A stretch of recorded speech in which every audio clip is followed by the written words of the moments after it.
I woke up bright and early on Christmas morning, well rested and full of energy, to find Ogi already up and stirring a pan full of eggs on the hot plate. As I untangled myself from my sleeping bag and clambered to my feet, I saw Naoto was still asleep, crashed out on his bed, still in his workers' overalls. Apparently, the team had gotten back safely the night before. I sincerely doubted that Ogi and Naoto would have let me remain asleep if one of our comrades was in danger, and I couldn't imagine Naoto blissfully sleeping away the morning if something had gone wrong. It seems like they didn't need my help after all. As I rubbed the sleep from my eyes, I tried to figure out why that prospect annoyed me so much. The plan had been inspired by Ogi's idea, but I had been the one to actually work out the details. Nobody, myself included, could reasonably say that I hadn't been involved in the operation, that I hadn't done my part. At the same time, I had gone out of my way to go to bed early and on a full stomach so I could use every scrap of my magic to bail out Naoto, Tamaki, and the others when the plan inevitably went off the rails. And yet, here I was, accepting a plate of eggs from Ogi with a mumbled good morning, still wearing the oversized t-shirt and sweatpants I'd worn to bed the night before. That's it, I'm all penned up. The answer, I realized as I took a bite of scrambled eggs, was obvious.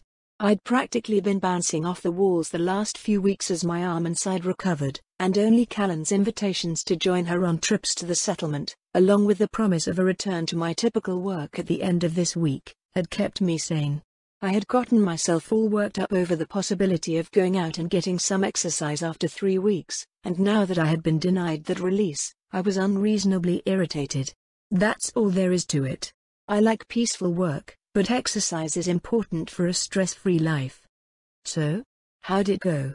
Ogi looked up from his own plate and glared sternly back from across the table, refusing to answer until I'd swallowed the mouthful of breakfast and asked the question again. Well. Ogi drew out the last syllable as he pushed a forkful of egg around on his plate, considering his answer. I think it's safe to call it a qualified success overall. Seeing my inquisitively raised eyebrow, he hastily continued.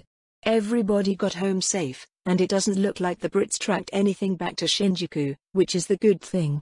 The other good thing is that Tamaki confirmed at least 3 purists died last night. He got 1, Jin got another, and Jin and Inuyama ganged up on the 3rd. So, we got what we came for, and we got away clean. I nodded, and Ogi popped a hasty bite into his mouth, and quickly chewed and swallowed before continuing. The bad part is what came after. It's still hard to tell what happened exactly, but sometime after the team retreated, buildings suddenly started being lit on fire. I could see the glow from up on the roof, especially since it looked like all the fires were in the honorary Britannian neighborhoods, so, close to Shinjuku. Ogi put down his fork and leaned back in his chair, rubbing thoughtfully at his chin as he looked off into the middle distance.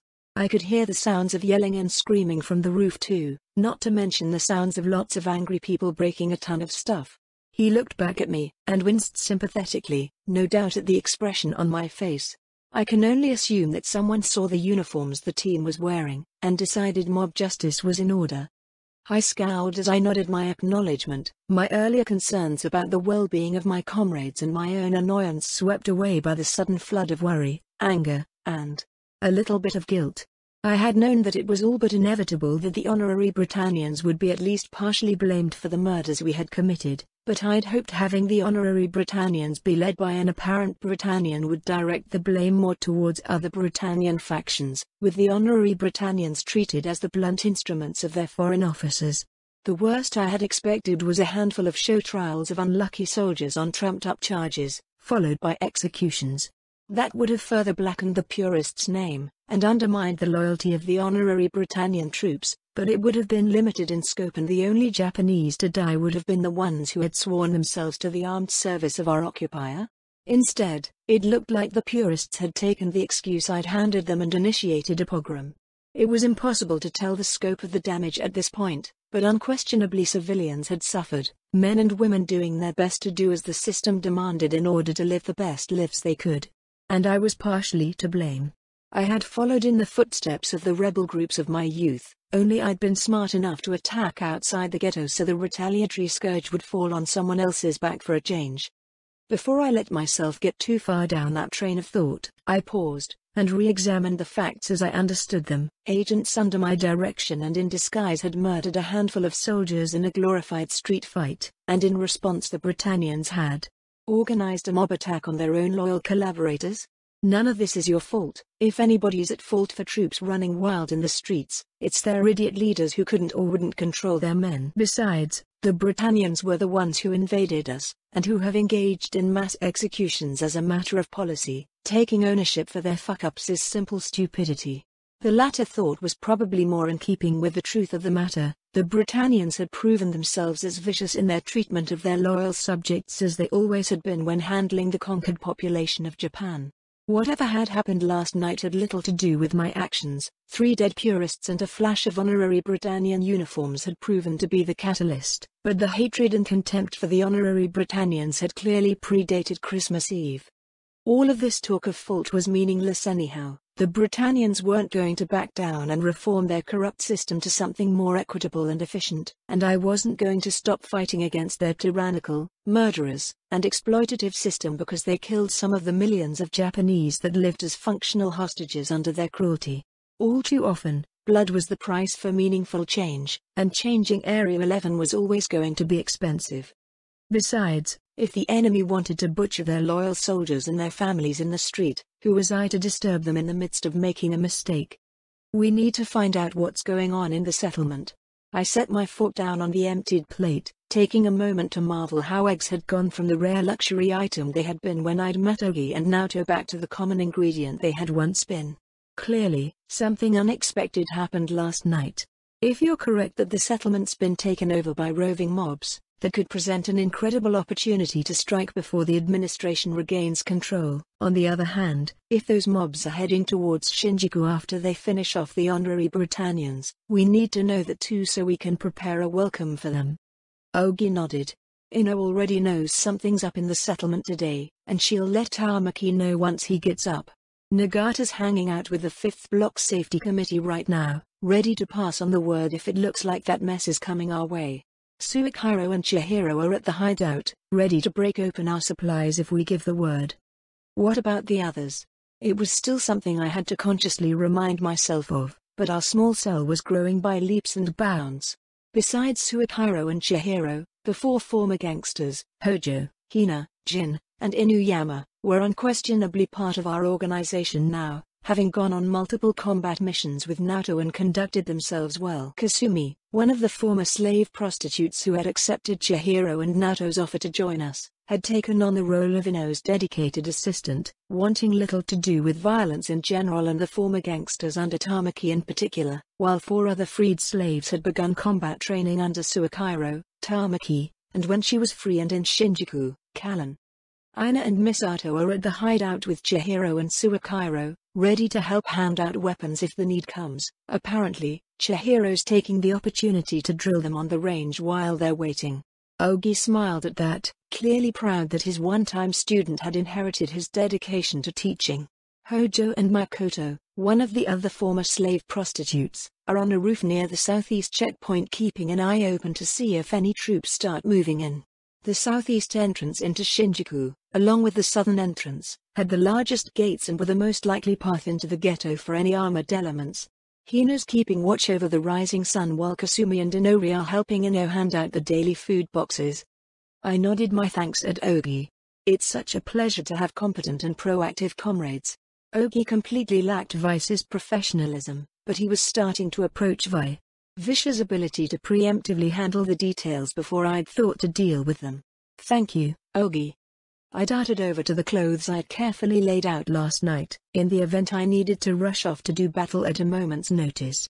Retrieving my current burner phone from a pant pocket, I punched in Callan's number from memory as I made my way over to the furthest corner of the room from where Naoto was snoring. No need to distract Callan with the background noise, and no need to wake up my sleeping leader. Fortunately, Callan was already up and answered on the first ring. Something's happening in the concession. Her voice was breathless and stressed as she picked up the phone and immediately got down to business. I can see at least 3 plumes of smoke just from my window. Are you in danger right now? I hadn't expected the rioting to get anywhere near any of the noble neighborhoods, since that's where the purists lived, but perhaps someone had taken the opportunity to settle a score or two. Eh? Oh. No, they're all pretty far off. Do you know what's happening? I quickly filled her in on what Ogi had told me. Our unit had successfully exfiltrated after leaving multiple purists dead in the street, hopefully fulfilling the requirements of our backers, and now the honorary Britannian neighborhoods near Shinjuku were on fire. Past that point, it's all speculation. I shrugged, hoping a gesture would carry through my voice.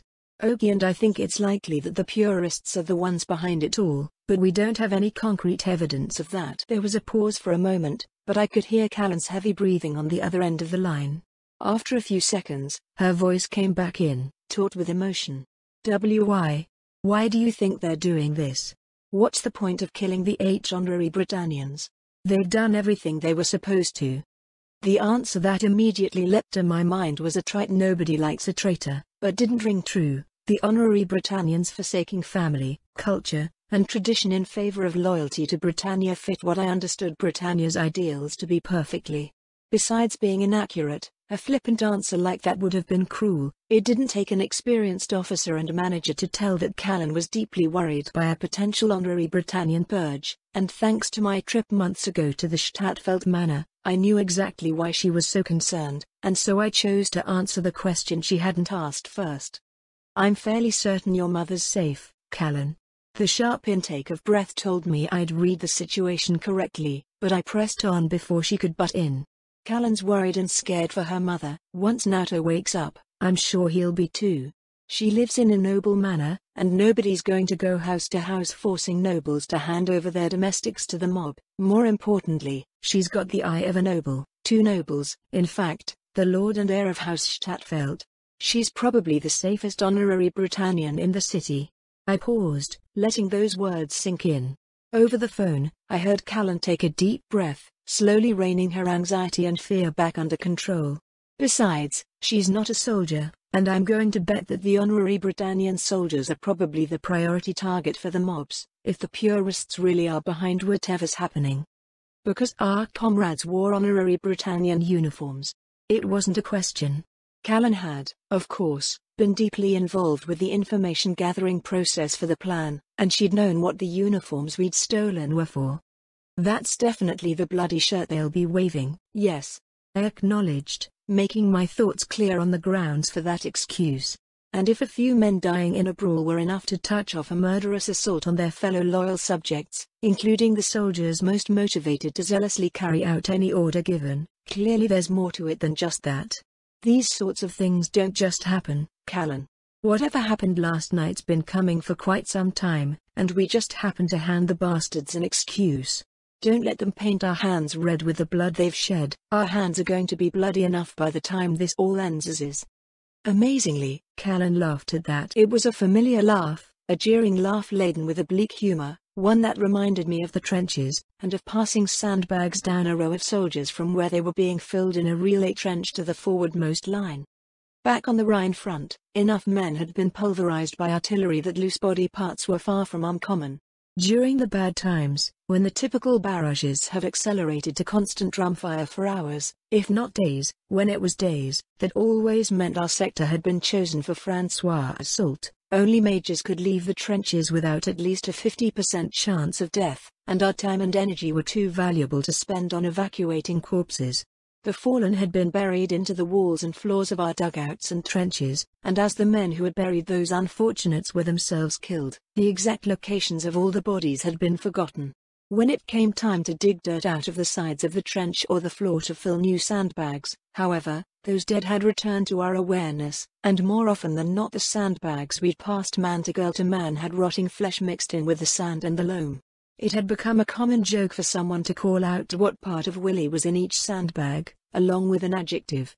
Willie's dirty hands here were passed down the line, followed by Willie's shit-filled guts here. It had been hilarious, down in the dirt and the constant stench of death, covered in fleas. We had laughed, infantry and majors both, at the cruelty of the world and how small we were. That was the laugh I heard from Callan, and I knew that her worries, while not past, would not trouble her again. In the worst pits of that muddy hell, it was the men capable of cynical laughter in one moment, and breathtaking feats of heroism in the next, who could truly be counted on. I knew Callan, and while she was still young, she had already proven herself to me. I knew I could count on her. Besides, she's not as young as I was when I went into the trenches near Kaiserslautern. Oh, I guess they will be, Tanya, I guess they will be. Callan took a moment to clear her throat, coughing on what sounded like a vaguely manic giggle. Anyway, how can I help? Should I head over to Shinjuku right away? I smiled fondly into the phone, watching Ogi crawl onto his bunk and fall asleep after a night up keeping watch for our comrades returning from the belly of the beast. Not quite, Callan. Right now, our first priority is information. We need to find out what happened last night after Naoto and Tamaki retreated, and we need to find out what the Britannians think is going on. At the moment, you seem the best place to get answers. I thought back to her notebook full of names and connections. Do you think any of your school connections with loose-lipped parents know anything? No clue. Callan's answer was depressingly quick. Millie might, since she seems to know everything, but I don't want to ask her. She'd immediately ask why I'm interested, and she's already way too curious about me. That was a disappointing, although not unexpected answer. Callan's antipathy towards Millie had subsided into the background of her reports, but that didn't mean it had faded in the slightest.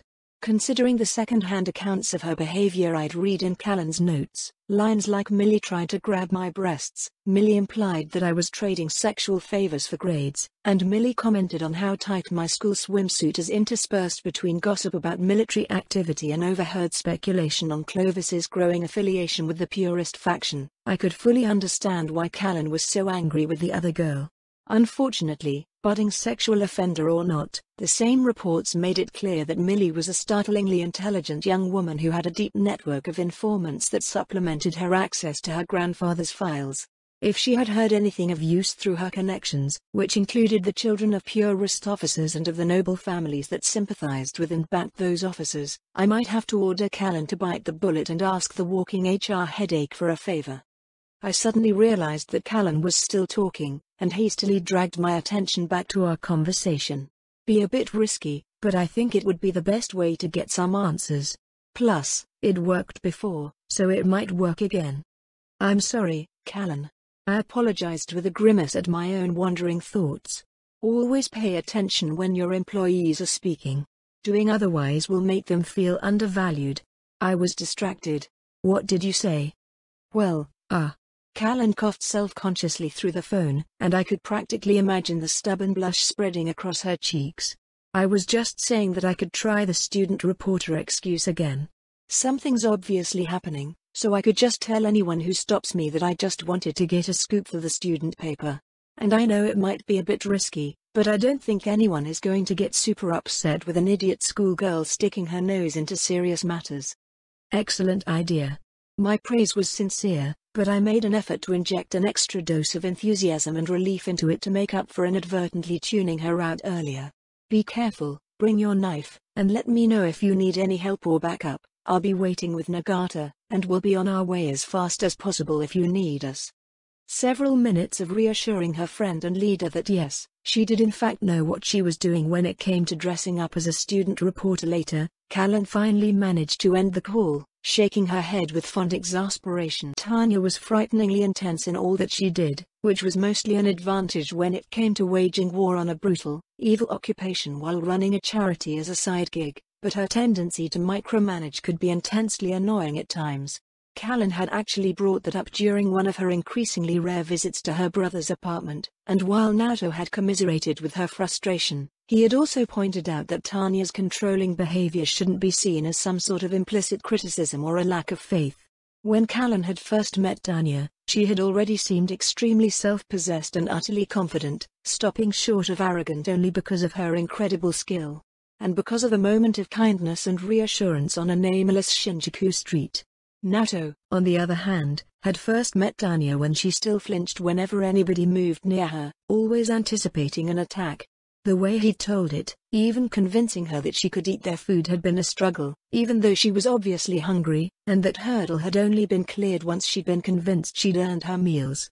Her controlling behavior now, Naoto had pointed out, was definitely a reaction to growing up in a ghetto where life was cheap and food was scarce even for hard workers and strong backs. Besides, Naoto had said, draining the last of his cup of watered-down rotgut. She couldn't do anything about her mom dying last summer. I bet you she's thinking that if she plans everything out just perfectly, none of us are gonna die. So far, she's been right about that. That had been a sobering thought, and a bleak note to end their meeting on, but both Kozuki siblings had work to do for the cause. That private moment of darkness, of the knowledge that so far could only go for so long, had been a reminder about how incredibly lucky they had been. Although he no longer openly, or even quietly, tried to convince her to back out, Callan knew that her brother still wanted her as far from the front line as possible, and his enthusiasm about her intelligence-gathering operations was very poorly concealed. But big bro, those operations are why I need to stay. It's something only I can do for the cause. Callan muttered to herself as she hastily dressed, pulling on the stylish outfit she'd worn during her trip into the settlement earlier in the week. After a quick look in the mirror, she swapped out the blouse in favor of a white button-down, so she could wear her school tie for that extra schoolgirl reporter flair. As she carefully brushed her hair into the right amount of stylish dishevelment to complete the look, a knock came from the door. Enter.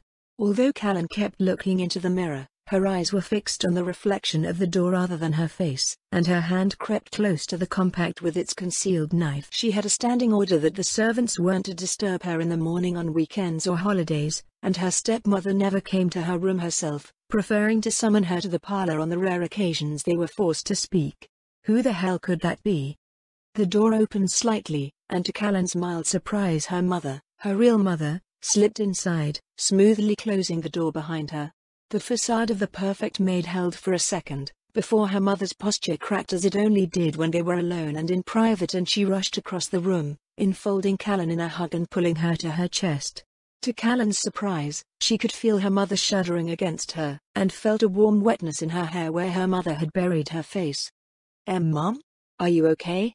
Gingerly, Callan wrapped her arms around her mother and returned the hug, desperately running through the list of possibilities for this uncharacteristically uncontrolled behavior. Are the other servants messing with you again? A tightly controlled knot of rage began to pulse in her chest, and Callan strove to keep the traditional Stadtfeld temper under control. This isn't the time to fly off the handle. Did that bitch hit you again? Callan, please, please. Her mother's voice was deeply stressed, full of nearly uncontrollable fear and worry. Please tell me Naoto's okay. I heard from Ogi yesterday that he was going into the concession for a job but I haven't heard from him since. Since? Callan, please. Oh, Naoto, you idiot.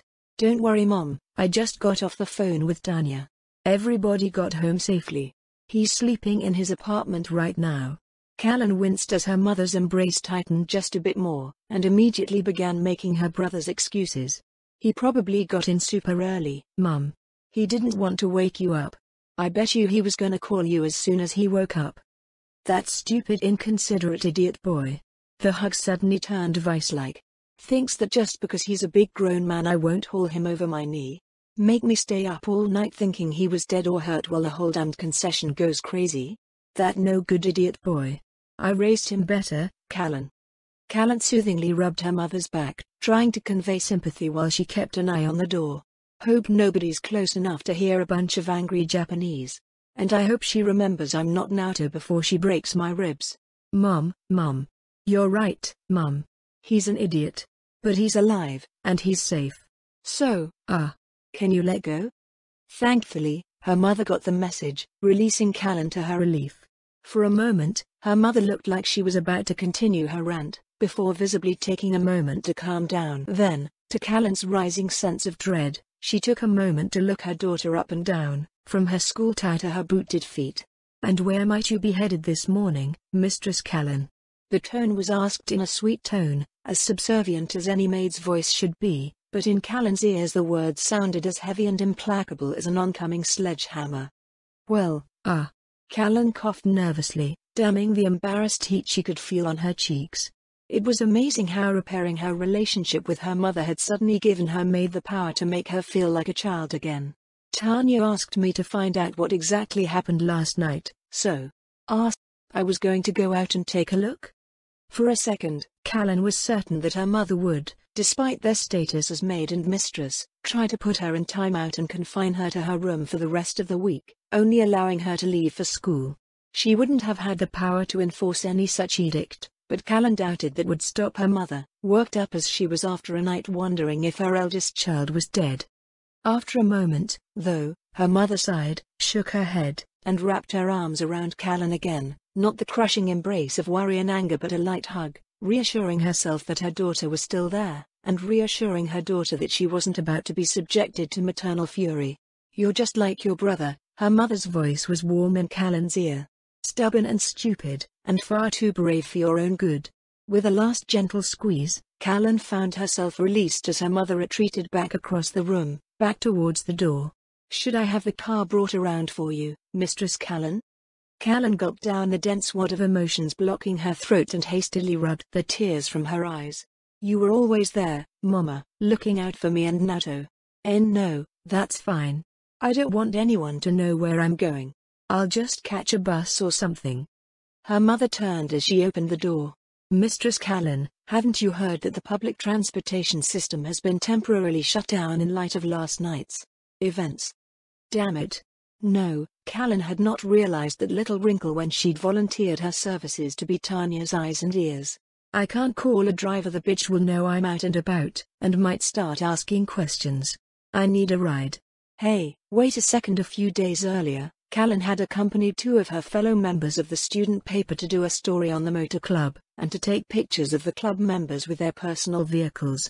To her surprise, one of the members of the motor club had been Rivals Cardimund, the same young man she'd convinced to sign the papers making him the nominal director of the Rising Sun Benevolent Association. Rivals had posed with a motorcycle with a sidecar, smiling proudly under a pair of dorky goggles and a bicycle helmet Callan doubted was rated for use on a motorcycle. Callan darted back to her desk and scooped up her phone, frantically paging through her contacts, and letting out a sigh of relief once she reached the R's.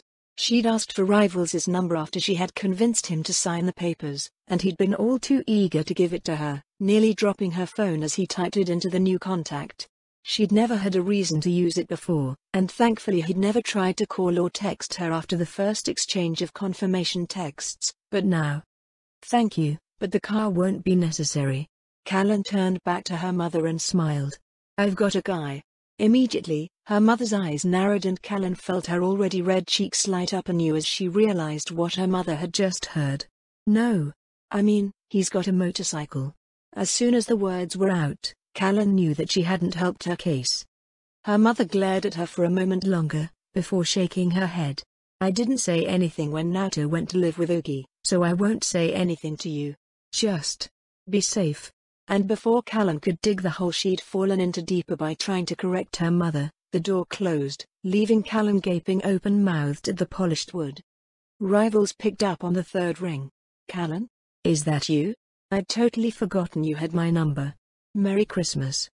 Callan smiled vapidly at nobody, staring at the distant plumes of rising smoke from her bedroom window. "Merry Christmas to you too, Rivals. Have you finished unwrapping your presents yet?" Rivals chuckled. "Ah, you know it. I got a pretty good haul this year. How about you?" "Oh, my family doesn't really do Christmas, especially since Daddy's still back in the homeland." Callan easily slipped into her role, letting her sentences end on a rising inflection, full of peppiness. "Anyway, my stepmother is still sleeping in, and since I didn't have anything to do today, I figured I'd try to get some work done for the school paper.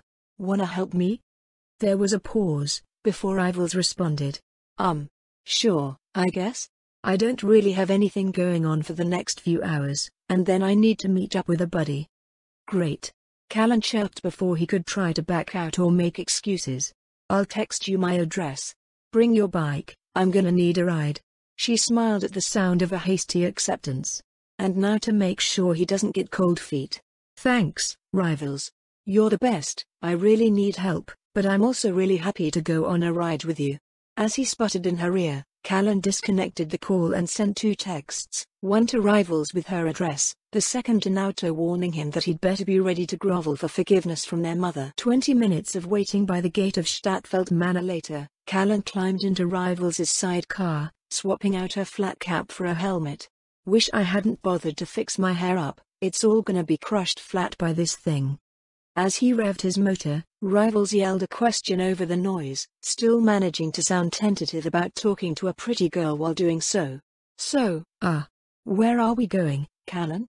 You didn't actually say what you were doing for the paper over the phone, you know. And finally the penny drops. Callan lowered her own pair of goggles into place over her eyes, looked up at Rivals from her lower position in the sidecar, and smiled up at him. As a reporter, I want to figure out just what happened last night, and to do that, we need to go to the honorary Britannian neighborhoods, over by the Shinjuku ghetto. As expected, Rivals was less than thrilled. He immediately killed his engine and turned to her, eyes wide and incredulous behind his goggles. Are you insane? Callan, that whole place is still on fire. Then we'd better get there to take some pictures before someone decides to put out all the buildings they set on fire. Callan retorted, momentarily forgetting her mask. Seeing Rivals' eyes widen in surprise, she immediately started backtracking. Sorry, Look, this is important, right? Something big happened last night, and nobody's talking about it yet. They're only saying people should avoid those areas. But that's where the news is happening. I need to get there and get the story before this all gets swept under the rug. Rivals still looked conflicted. But it could be dangerous, you know. Sensing that he was wavering, Callan moved in for the kill. Reaching out, she rested her hand on his outer thigh, currently at the rough height of her shoulder, and leaned in, ignoring his sudden blush. Rivals, we're both clearly Britannian, nobody's going to mess with us.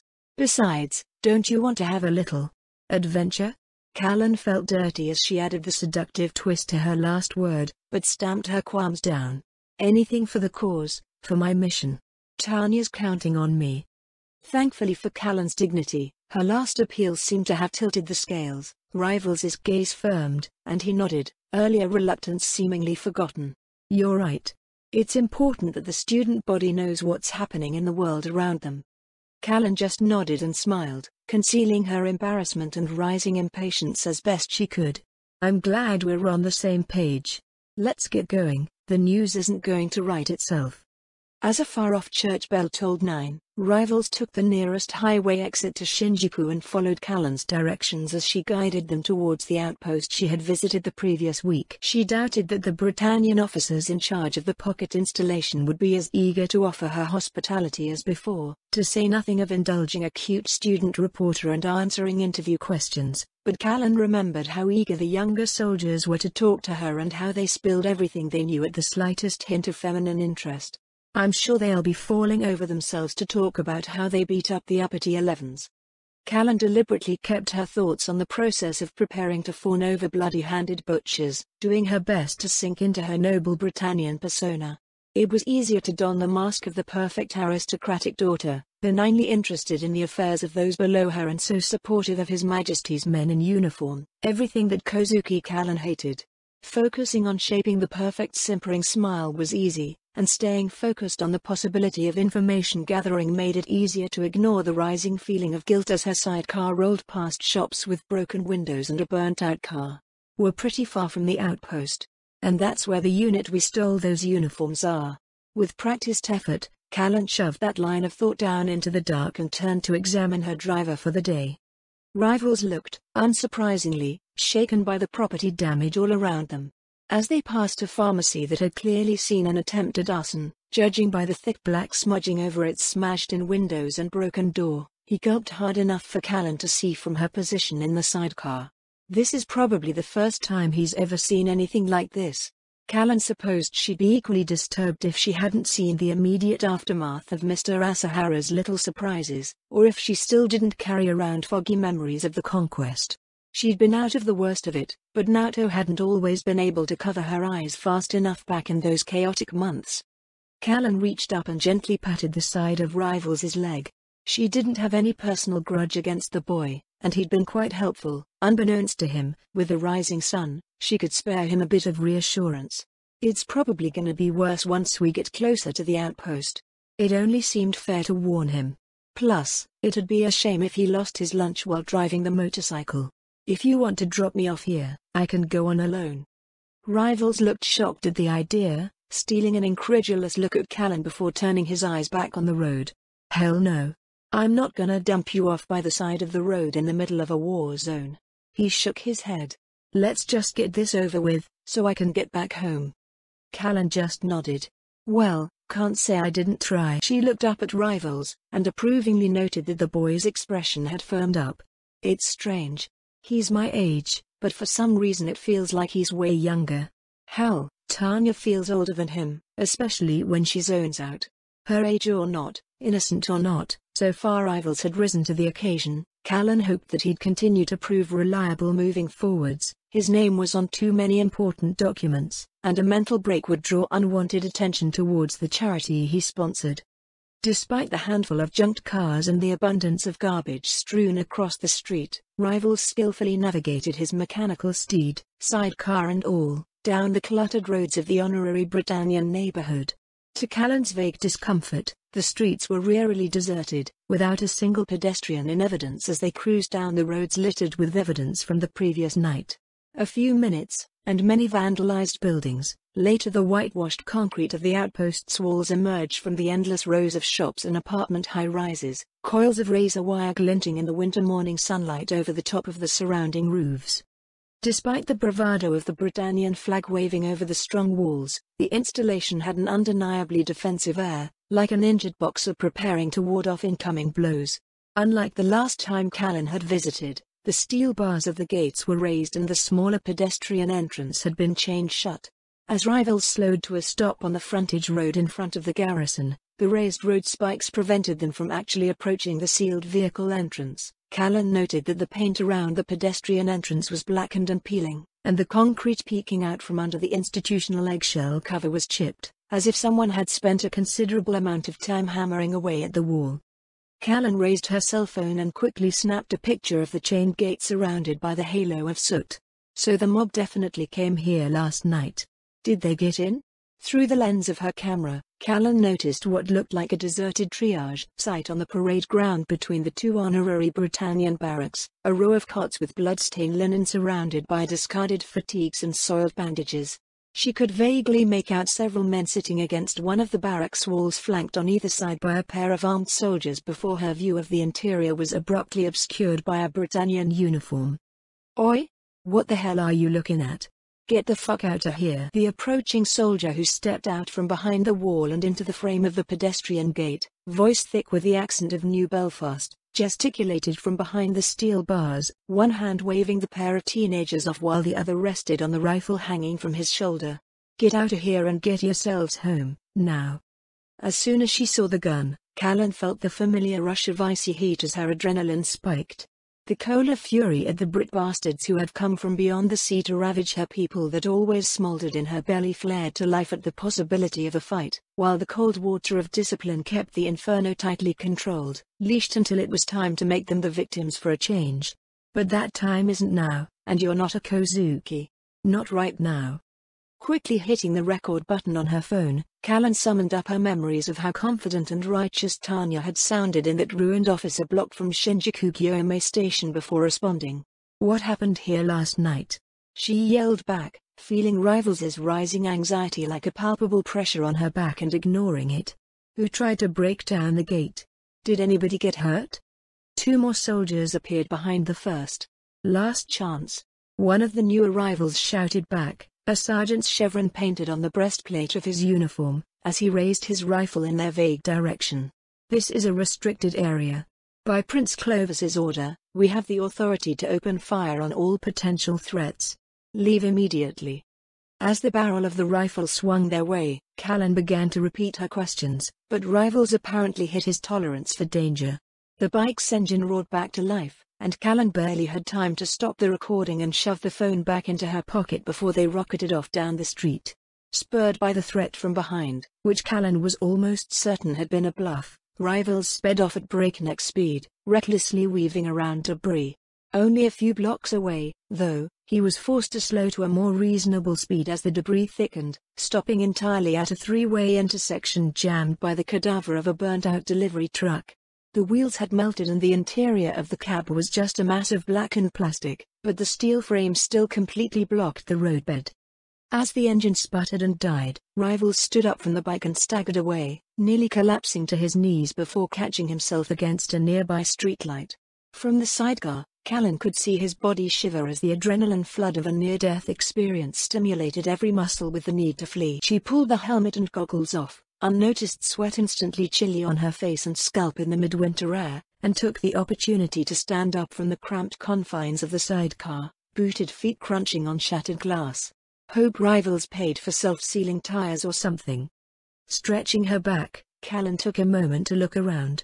The area had been nice enough, once, with a barbershop, a liquor store, and interestingly enough, a tattoo parlor all in a strip mall sharing a parking lot, while two three-story apartment buildings framed the third leg of the intersection.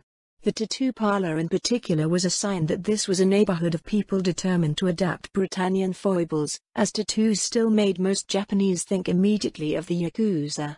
All of those observations faded into irrelevance as she looked back at Rivals, and at the streetlight he was leaning against. The rope was short, incredibly so. Only a foot at most between the arch of the streetlight and the grisly burden dangling over Rivals's head. Distantly, Callan noticed that a pair of ladders presumably looted from a hardware store somewhere had been left in the parking lot, one buried in the shattered windshield of a minivan, and she wondered how the uniformed soldier had been forced to climb that rickety aluminum scaffold, particularly with his hands bound. She could only imagine what must have waited down below on the street to make him climb that ladder to the waiting self-appointed hangman and the noose, far too short for neck-breaking but the perfect length for an agonizing death by strangulation.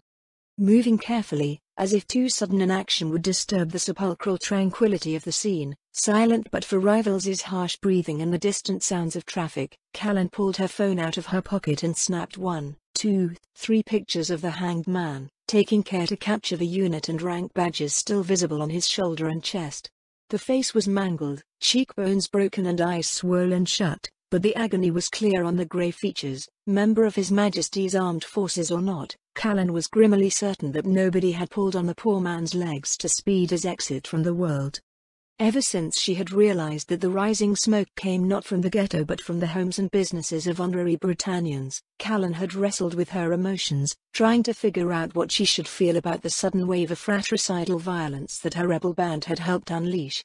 A cruel voice, the same one that had once sneered at her mother's weakness, had savored every burnt building and smashed window. Each piece of evidence that Britannia's bootlickers were getting kicked by their masters, that their debasement had been a futile attempt to escape the horrible situation they'd abandoned their countrymen to. Another voice, one that carried Naoto's assurance and Ogi's caring tones, pointed out that honorary Britannian or not, 11 or not, these were people who were suffering, the majority of whom had probably only been doing the best they could to keep their families healthy and safe, and that nobody deserved to be murdered by a mob of the worst of Britannia. A third voice, one that sounded eerily like Hajime Tanya, said that it didn't really matter how Callan felt about the hanged man, nor about the family he left behind or the community that had been devastated in the same murderous wave that had swamped the honorary Britannians of the Tokyo settlement. All that mattered was that the image of an honorary Britannian in the uniform of the Britannian army hung from a streetlight by a Britannian mob was political dynamite, if used correctly. The bastards gave us the rope to hang them when they hung you. Callan found herself talking to the nameless soldier, already reduced to an object absent of life, and soon to be reduced to a mere propaganda point if she did her job correctly. I don't know who you were, or what you did in life, but I'll make sure you serve Japan in death. Anything for the cause. She inclined her head slightly, the closest she could let herself go to bowing her respect towards the deceased while in the company of a Britannian. In the company of a Britannian.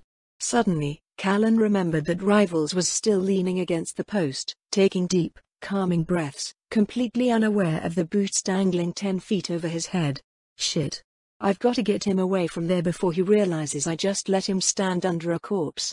Rivals, Callan began, letting a little bit of Kozuki Callan, insurgent, slip into the honeyed voice of Callan Stadtfeld, socialite. I need you to come over here. Right now. Rivals started to turn towards her, an inquisitive look on his face, looking around for whatever it was that she'd seen. Damn it, just come. His eyes widened, and Callan cursed internally as she realized she'd spoken that thought aloud. Look, just. Trust me. Get over here. Right now. Rivals shrugged, and trotted over to her, glass crunching under his sneakers.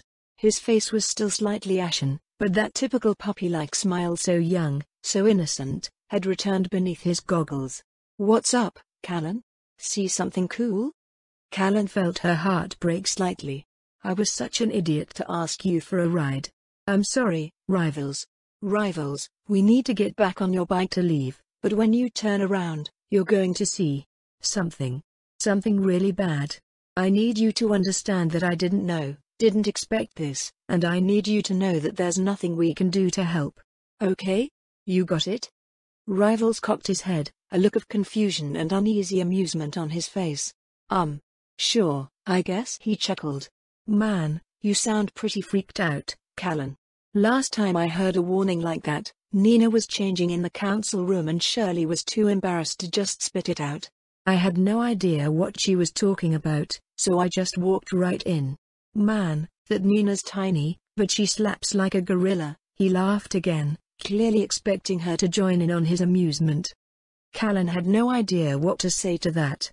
It was like Rivals had come from some totally different world, a far kinder and gentler world, one alien to her experience. She realized she had no idea what to say, how to couch the unspeakable in mere words.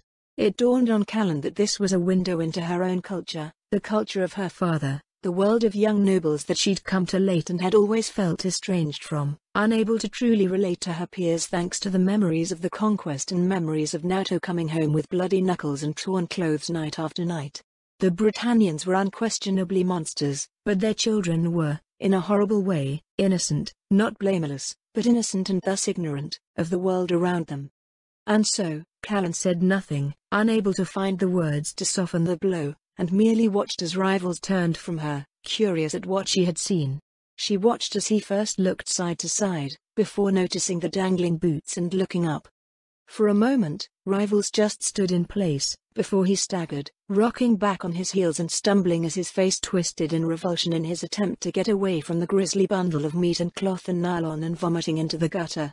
The first effort was the most productive, but by the third and fourth riches the young man had fallen forward onto hands and knees, coughing and spitting and trying to expel the contents of an empty belly. He was heedless of the glass that carpeted the ground, and Callan could only hope that he hadn't accidentally shoved too many shards into his hands when he'd fallen. She didn't know how to operate the motorcycle, after all. She didn't know why she suddenly felt so helpless, demoted to a mere spectator in a personal tragedy, mutely standing and watching the death of innocence. I don't know what to do here. In a way, Callan found she could relate to the young Britannian, who'd stopped vomiting but still knelt on all fours, trembling and twitching over the acrid bile. She'd been horribly naive when she'd followed Naoto into Shinjuku, demanding to join the fight for Japan's future.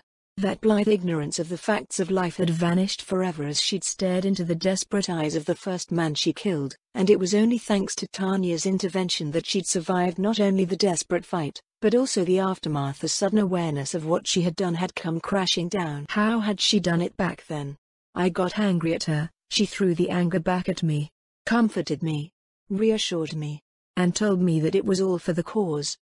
Callan felt the gears inside her mind shift back to life. She wasn't some genius planner, but she didn't have to be. She had a template to follow from someone who was, and enough intelligence to know how to mold it to fit the scenario now that the roles were reversed. Anything for the cause. I know how to deal with anger, so the first thing to do is get him angry. Callan stooped down over Rivals, hooked her arms under his armpits, and rose, dragging the surprisingly light boy back to his feet. He mumbled some vague protest before sagging in her arms, so she grabbed the collar of his shirt and briskly shook him, leaned him back against her side, and turned him back towards the hanging man. With her free hand, she tilted his head up towards the body, moving her own head beside his to look up with him at the unfortunate victim. "Don't look away now, Rivals," Kozuki Callan commanded, shaking the hapless Britannian again by his shirt as she spoke into his ear. "You've spent 17 years looking away, but no more. This is Area 11, this is Japan, and this is what life is like." That man might be wearing a Britannian uniform, but he sure looked 11 enough to the crowd. She noticed that Rivals had begun to stiffen up again, and slowly reduced the amount of his weight she was supporting. "That's what Britannia really looks like, so what are you going to do about it, Rivals Cardimund?" Whether because of the shaking or the yelling in his ear, Rivals seemed to have been shocked back into awareness. When Callan took her hand off his head, he didn't slump forwards again. His eyes, overflowing with tears, were wide open and clear, and locked on the hanged man. Callan looked down and saw his hands, which were thankfully only slightly cut up, had begun to curl into fists. Good. Callan let go of Rivals' collar and stepped back. Well, what are you going to do about it, Rivals? What are you going to do next? What can I do? Rivals' voice was a husky shadow of what it had been only minutes earlier, devoid of the peppy enthusiasm and rough with raw emotion and lingering bile. What can we even do? This. What the fuck, Callan? We're just kids. This is way beyond us. What the hell happened here? Why the hell are we even out here? Who did this to him? As the questions kept coming, his hands kept twitching and tightening, harder and harder, until he suddenly winced, the apparent stab of pain temporarily halting his spiraling thoughts. Shit, gotta take care of that. There might still be glass in there. That's what I'm trying to find out. Time for stage 2. Callan stepped up beside him and put a hand on his shoulder, squeezing firmly before pulling him into a one-armed hug of sorts, pulling him into her shoulder the way Nato did to Ogi when they drank. I told you that the people needed to know what the administration is keeping quiet, right? She squeezed him again into her shoulder, before letting go and turning him around, forcing him away from the horrible sight. Now, let me see your hands. Let's see if you managed to get any glass sunk in there, eh? Callan tried to inject a bit of humor into the sentence, but it fell flat in the somehow dense December air. Wordlessly, Rivals proffered his hands, palms up, and Callan winced. There were a number of thankfully shallow cuts across his fingers and palms, but the base of his left hand was sporting a puncture wound of some sort, and twisting her head, Callan thought she saw a small shard glistening in the wound. Hope there's something left in the liquor store to rinse that out. Rivals was surprisingly stoic as Callan carefully plucked the shard out of his hand, and only winced slightly and hissed between clenched teeth as she carefully poured a small plastic bottle of schnapps she'd rescued from where it had rolled under an overturned shelf. On the off chance that there were any particles of glass that she couldn't see in the cuts, she poured a bottle of water from the trashed convenience store over his hands too. Surprisingly, Rivals broke the uneasy silence first. Well, Callan. You asked me what I was gonna do now, he sighed, looked up at the body and jerked his eyes away, hunkering his shoulders as he deliberately turned his back towards the streetlight. I just don't know. What the hell am I supposed to do? Stage 3. What do you think about that, Rivals? Callan gestured at the corpse, and while he didn't follow her hand, she knew by his flinch that Rivals got the message. What do you think about all of this?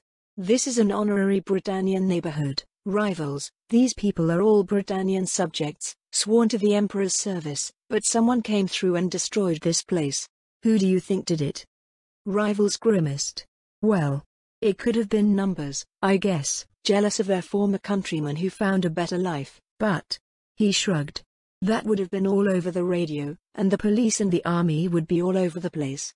Good to see he's got a functional brain, when he chooses to use it. If I'm being honest, I think it was probably the Britannian citizens, you know, not the nobles, not the wealthy or the soldiers. Just all the lower class guys that came over from Pendragon once the concession opened up. Wait, what? Callan's face must have reflected some of her confusion, because Rivals quickly explained that his father, while a noble, was relatively low-ranking and had to engage in business to support his household, instead of the classic noble occupation of collecting rents. As a result, he'd made sure Rivals got a part-time job as a bartender in one of the clubs he owned, and I don't think anybody hates honorary Britannians more than poor Britannians. They work twice as hard for half the wage, so lots of places would rather hire them than citizens. Really? Callan was fascinated. She knew, of course, that lower-class Britannians hated 11s just as much as the nobility did. After all, Nato hadn't been fist-fighting aristocrats before her father had scooped them back up, but she'd always chalked that up to typical Britannian bigotry. From what Rivals said, there could be more solid reasons for the surprisingly intense hatred their neighbors had always had for them, not to mention the hatred the Britannian maids at the Stadtfeld Manor had for her mother. You think that would lead them to go on a rampage and start lynching people? Rivals shrugged uncomfortably. Not by itself, not. But if someone gave them permission, or got them all stirred up and led them here? Well, there's lots of angry Britannians who'd love to do this kind of thing. Very interesting. Callan looked at Rivals with fresh eyes. At school he frequently acted like an idiot, obsessively following that bitch Millie around, begging like a puppy for scraps of attention, but here and now he seemed remarkably insightful. That said, Rivals clearly didn't know anything substantial about the rioting that had broken out last night, nor had she expected him to. But I bet the soldiers know what happened. The outpost was definitely attacked last night, and judging by that triage site, they had casualties. Which means... Are you able to drive your motorcycle with your hands all cut up like that? We should get to the hospital to get your hands checked out. And while you're getting stitches, I'll bet there'll be lots of angry soldiers happy to tell a pretty girl about how strong and heroic they were last night. Yeah, I can still drive. I've hurt myself way worse when I was just learning. Rivals smiled slightly at that, a hint of his usual cockiness returning along with the self-assurance. But I don't know about going to the hospital. I don't think my hands are that bad, honestly, and I kinda just want to go home right now. Callan could understand that desire entirely.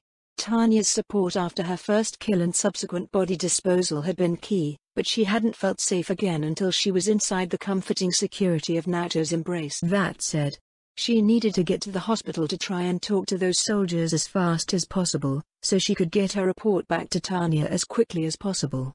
Sorry Rivals, but anything for the cause. What, you're just going to head home and bury your head back in the sand? Callan carefully modulated incredulity into her voice, with just a hint of disappointment. You're free to go if you want, Rivals, but you're not going to be able to escape from all this, not without leaving Area 11. You've seen the truth, good luck forgetting it now. Satisfyingly, Rivals' brow furrowed as he raised himself up to his full height. Yes, get angry. I'm not running away, damn it. And that wasn't what I said. I can't do anything about that guy, just like you said, and I don't see how I can do jack shit for anybody else here. He leaned forward, trying to use the height of his lanky frame to assert dominance, but Callan was unmoved. It's the shorties you really need to watch out for. And why the hell do you care, huh, Callan? Why do you care what I'm gonna do? More importantly, how the hell are you being so calm about all this? This isn't my first time seeing a dead body, jackass. Callan shot back, practically nose to nose with Rivals, glaring at him through his stupid goggles. We need to get the story out. The people need to know what's happening here in Area 11. You just said you don't know what happened or why, and I sure don't know either, but remember the outpost? They were definitely attacked last night. They took casualties, and I bet the wounded went to the hospital. So that's where I'm going. Are you gonna help me or what? Rivals glared back for a second, before clenching his teeth and nodding once. He stepped back and took a deep breath, and rubbed at his face. You know that you're not gonna be able to publish any of this in the Ashford Gazette, right? Millie might have some weird tastes, but she's not gonna let you talk about. He gestured vaguely at the vandalized shops and the hanging corpse, silently observing their conversation. In her school paper. Even if she doesn't stop you and you manage to bully the rest of the club along, the principal is gonna shut you down. Callan let herself calm back down too. Time to be conciliatory. I know, but this is important to me, Rivals. I want to make sure that this never happens again, and that means making sure everybody knows it happened this time, as well as finding out how it all started. She felt like she almost had him, just a bit more. You want to know what you can do? Help me make sure this doesn't get swept under the rug by getting me to the hospital so I can get some interviews before someone tells the injured to keep their mouths shut. Fine. The word was curt, and Rivals practically bit it off. I'll get you to the hospital, but as soon as you're done there, I'm either taking you home or I'm out, got it? The trip to the hospital was thankfully uneventful, once Rivals managed to carefully back his motorcycle away from the jammed intersection. Traffic was still light on Christmas morning, so shortly after the 10 o'clock chime, Rivals turned onto the exit for the Princess Nunnally Memorial Hospital. The building was, even by Britannian standards, ostentatious, jutting out like a rococo tooth against the surrounding construction, ivory walls encrusted with architectural follies and statues of angels bearing swords and kajushi. Despite the hospital's somehow frilly appearance, The building buzzed with activity. Ambulances scooted past, nightmares emblazoned with the golden crown of the Royal Guard standing vigil at the entrances of the main lobby and the emergency room, while patrols of guards with the same emblem maintained a perimeter around the structure and got in the way of hustling doctors and medics. Rivals and Callan were stopped halfway down the entrance road into the hospital's grounds, but between their obviously Britannian features and Rivals' dripping red hands were quickly waved through. "I'd advise you to avoid the ER, sir," the guard said as he stepped back and waved them through. "It's currently swamped with casualties." The man, rebreather dangling around his neck, grimaced. "Disgraceful showing, that, and on Christmas Eve too. Anyway, if you go to the main lobby, someone should be able to look at your hands fairly soon." "Thank you, sir," Rivals replied politely, while Callan gave the Royal Guardsman her best vapid smile. "I appreciate it." True to the guardsman's word, the lobby was nearly empty, with a receptionist keeping watch over 20-odd Britannians seated in the waiting area. To Callan's delight, while most of the Britannians were civilians, some injured and waiting for discharge paperwork, others clearly waiting for family members, there were 3 soldiers scattered around the room as well. As Rivals followed a nurse down a corridor, disappearing into the bowels of the hospital, Callan made her way over the nearest soldier, a young man sporting both a private single stripe and a neck brace, plus a veritable turban of bandages securing a large pad to the left side of his head that completely covered his ear. As Callan approached the bandaged soldier, she realized with astonishment that she knew him. It was difficult to tell from a distance, thanks to the bandages, but the bandaged man was clearly the same young soldier who had bragged about his familiarity with the local brothels while Callan had been waiting for an interview appointment with one of the outpost's officers. What the hell was his name? Jay something, I think. Carefully, Callan flipped open her phone and activated an audio recording app before sliding it back into her jacket pocket. "Hey there," Callan chirped as she dropped into the seat across from the bandaged man. "What happened to you?" "Eh?" The soldier boy jerked back in surprise, before blinking and peering at her through bruised eyes. Callan noticed one of his eyes didn't quite seem to be tracking her and kept drifting off over her shoulder. "Hey, you're that reporter chick. I remember you from last week, right? What are you doing here?" "My friend needed a few stitches, fell on some glass." Callan smiled and shook her head. "It doesn't look too bad. What happened to you?" "Shit, it's a long story." The boy tried for a smile, but winced as his left cheek tugged at the adhesive tape holding the pad in place. "Just a hell of an awful night." "Why? You gonna write about it?" "Well." Callan made a show of pulling a pocket pad and pen from her jacket's inner pocket and flipping the pad open. "I'm always down for a good story. And you look like you've got an incredible story to tell, Tiger." As she spoke, Callan drew on her memories of Millie Ashford and made a show of looking him up and down, letting her eyes slowly trace up his legs as she leaned forward slightly, somewhat regretting the buttoned-up dress shirt she'd opted to wear today, topping the coquettish display off with a wink. "Looks like you've had it rough, but I should just look at the other guy, right?" Predictably, the Ashford-like appeal, subtle as a sledgehammer, was more than enough to loosen the man's tongue. "Guess the head injury didn't actually hit anything important. He clearly doesn't think with that head." "So, one of my buddies was out late, yeah? He had leave, so he went to have a good time. Anyway, sometime late last night there was a big punch-up between those purist bastards and the rest of us, right? Well, some of those fuckwits got deep-sixed, but after the police broke it all up, they started going around yelling that they'd been attacked by honorary Britannians, in uniform, with knives, and that the honorary Britannians had been there to rape Britannian girls, and that's why the fight had started. Stupid, right? But get this, the police totally bought it. None of the purists got arrested last night, but I heard that, like, 50 or 60 of us regulars did. It's total bullshit." Callan nodded appreciatively, jotting down notes as she listened. "So the police sided with the purists, huh? Well, they're definitely richer than rank-and-file soldiers. And if they were alleging it was in the defense of women, well, they've got the whole chivalry bullshit thing. Anyway, my buddy said that while the police were busy screwing around, the purists started saying that this was just the first step, and that the honorary Britannians were gonna rise up and rape and kill all of us and set up their own area administration. Fucking stupidest shit I've ever heard." The soldier had begun to lean forward, cheeks flushing red as he began to speed up, before wincing and leaning back. Anyway.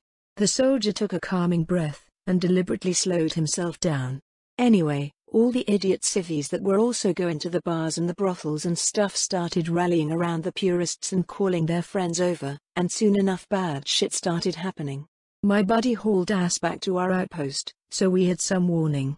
The old man doubled the gate guard, and issued guns to the honorary Britannians. I was out there with a few of my buddies, watching over the vehicle gate. You know why I know that whole purist line is a crock of shit? Because I'm buddies with a few honoraries, and Andrew and Keith didn't look like they were about to start murdering us even when the captain gave them guns and ammo. Callan nodded again, making approving sounds as she scribbled down notes as fast as she could, blazing through page after page of notebook paper. Anyway, a whole mob of the bastards showed up, waving torches and baseball bats and swords and shit. You know what the really stupid part of all of this was? We had guns, but we weren't allowed to use them or even load them until we got the order to do so. So we've got this mob of assholes coming up the street and we're not allowed to fire any warning shots or even close the gate. The soldier had begun to accelerate again, but stopped and took another deep breath. Stupid, stupid, stupid. But they started off polite enough, they just asked permission to come on base. The lieutenant who was in charge of the gate wanted to let them on through, but the captain came out himself and told him that the base was a restricted area, and none of them would be coming in. One of the purists said they'd heard that rebel honorary Britannian troops were mustering here, and the fact the honoraries on guard had guns was proof of it. And that's when they stopped being polite. The soldier lifted a hand and pointed at his head. They grabbed Andrew and pulled him out into the street. I tried to haul him back, but one of them whacked me in the head with something. I woke up in the middle of the quad with one of the medics shining a light in my eyes. I don't know what happened after that, but I heard gunfire a couple of times. Guess the captain finally gave permission. Anyway. He shrugged, and winced. That's all I know. Hope that's helpful. It really is. Callan fervently affirmed. This is a huge help. It sounds like you were really brave. I'm sorry, I'm totally blanking on your name. Jacques. Jacques Helgalian. Jacques smiled with the right side of his mouth. Pleased to meet you, Miss Stadtfeld. Callan Stadtfeld. Callan quickly scribbled down Private Jacques Helgalian in the margin of her notes.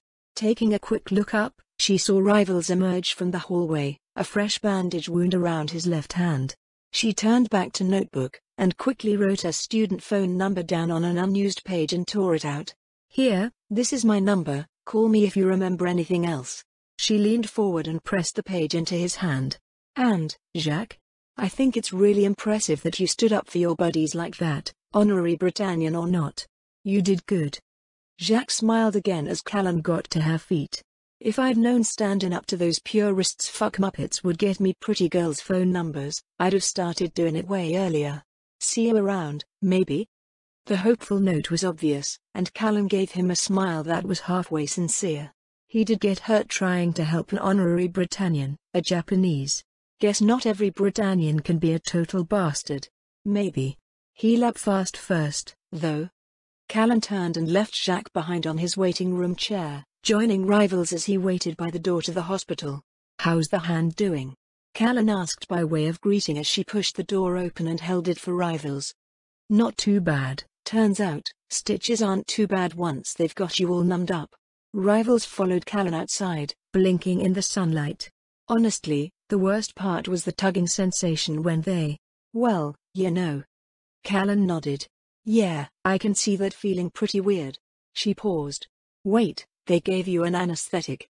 Yeah, but just the local stuff. Rivals blushed and looked away. The nurse said she didn't want me to act like a baby while the doc was stitching me up. Callan resisted the temptation to laugh. Well, I'm glad they took good care of you.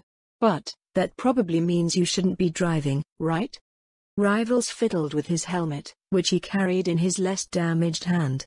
Well, they did say something about waiting 15 minutes or so, but I'm pretty sure I'm okay.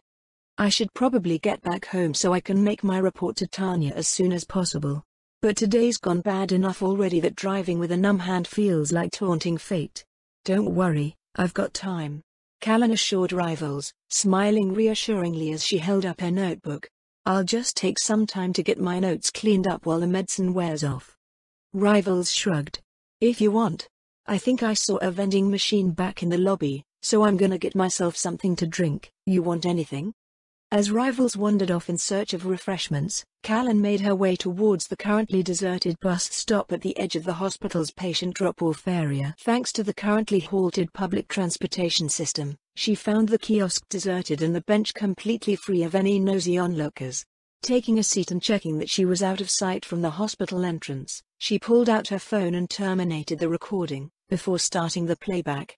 Thankfully, despite the phone's concealed location in her pocket and the frequent interruptions of the hospital intercom, Jacques' responses were still clearly audible. I'll have to figure out some way to clip it up. I wonder if my laptop at home has any audio editing software? Callan was startled from her musings by the sound of raised voices coming from the parking lot. I don't care what you're here to do. Prince Clovis has given the order, no press. Pocketing her phone again, Callan peered out around the wall of the bus shelter, and saw a blond man standing in front of a truck marked with the logo of a local news channel arguing with one of the royal guards. So you'd better get back in your truck and go back out the way you came before I come back here with the sergeant, got it?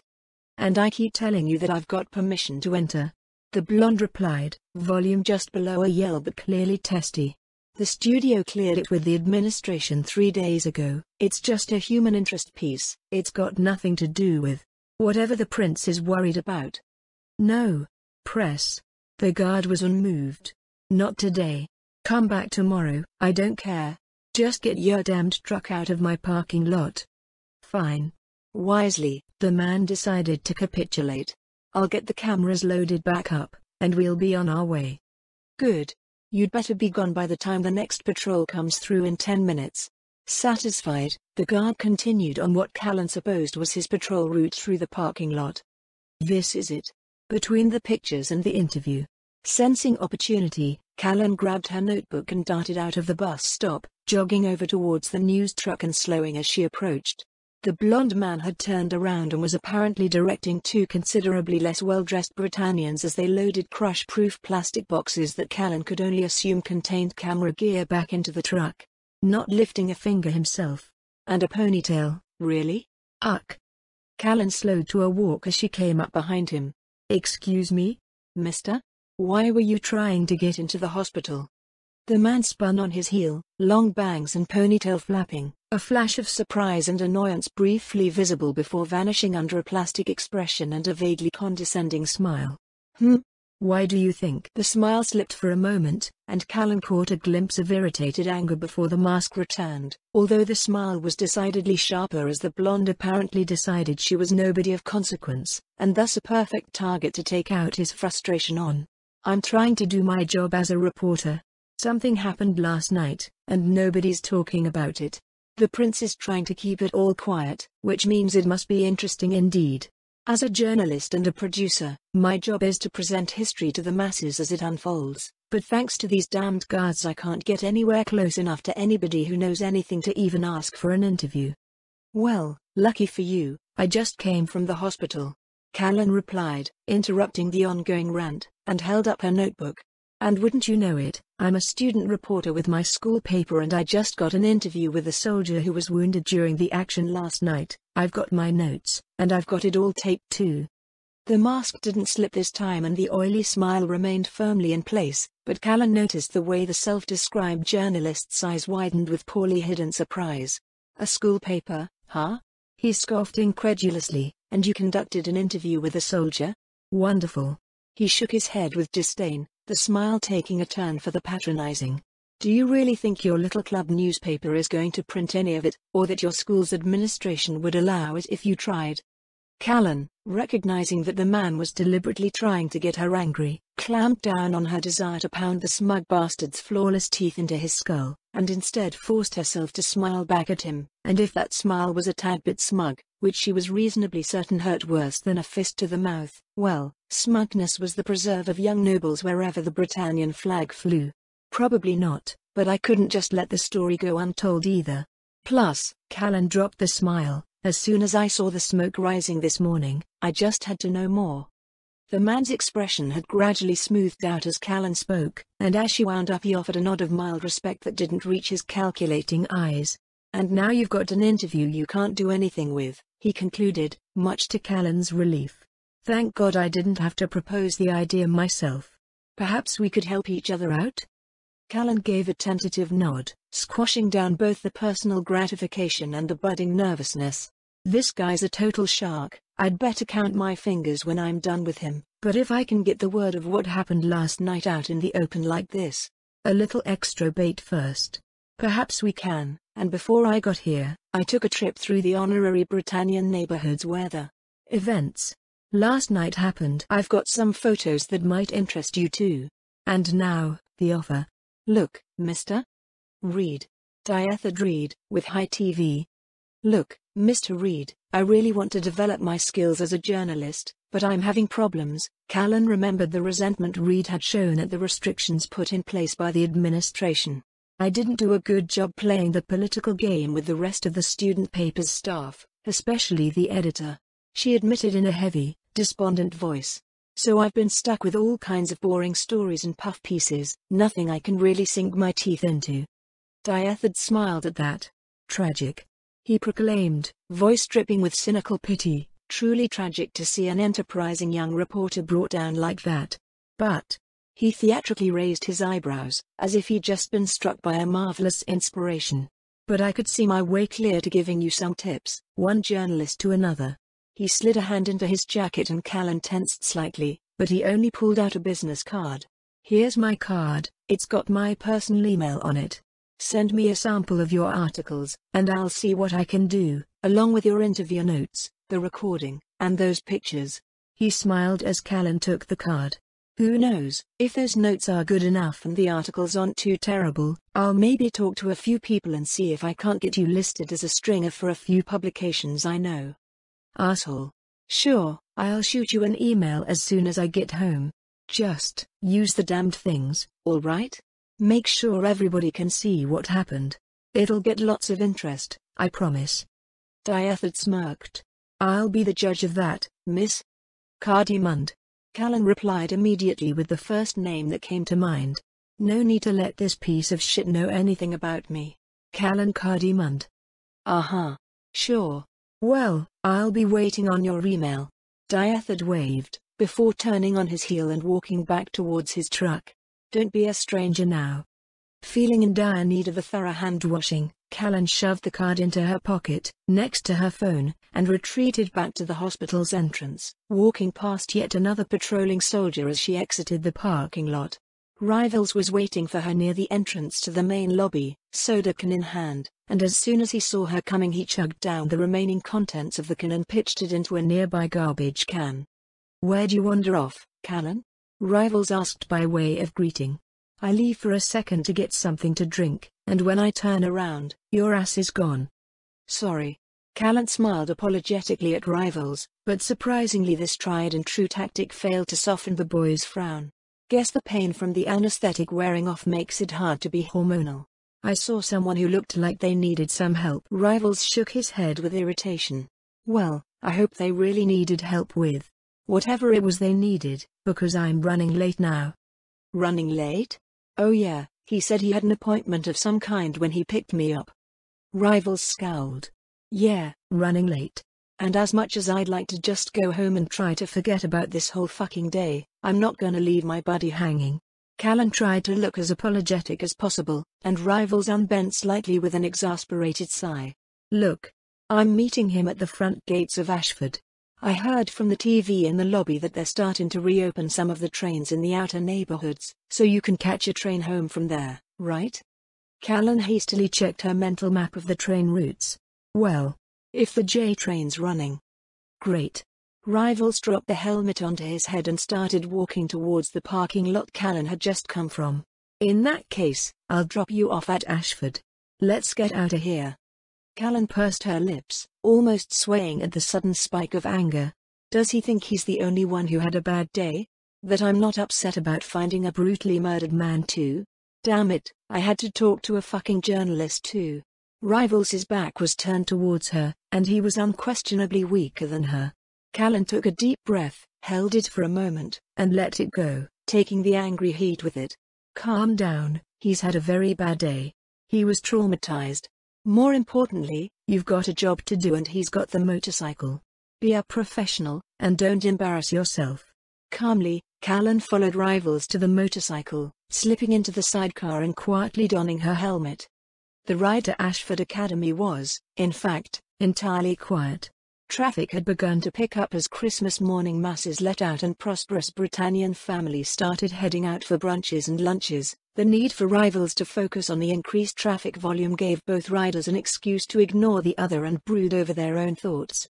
Callan was gloomily certain that, even now, teams of street sweepers, tow truck operators, and handymen of various descriptions were repairing the damage of last night, hiding black scorching under fresh white paint and towing twisted and broken cars off to the salvage yard. Soon, the only evidence of the events of last night would be in the memories of those who had perpetrated the violence and those who had survived it to bear witness. And in the pictures I'll be sending to Diathard.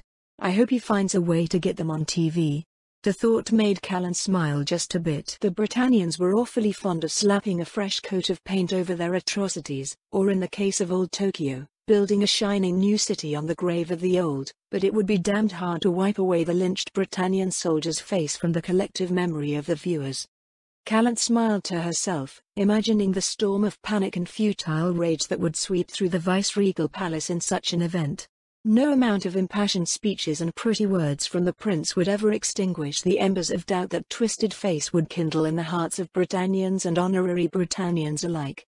She closed her eyes and savored the image of an occupation turned against itself, as the servants suddenly realized that there truly could never be peace with the monsters from beyond the sea.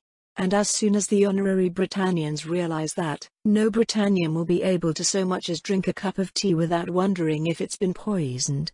Callan's lips twitched, and she daydreamed about her stepmother realizing only too late that the white powder she'd spooned into her tea hadn't been sugar after all. As soon as the old bitch dies, all those bastard Brit servants who hurt Mom are the next to go. Soon enough, Rivals slowed to a stop once again, turning his engine off and dismounting from the bike.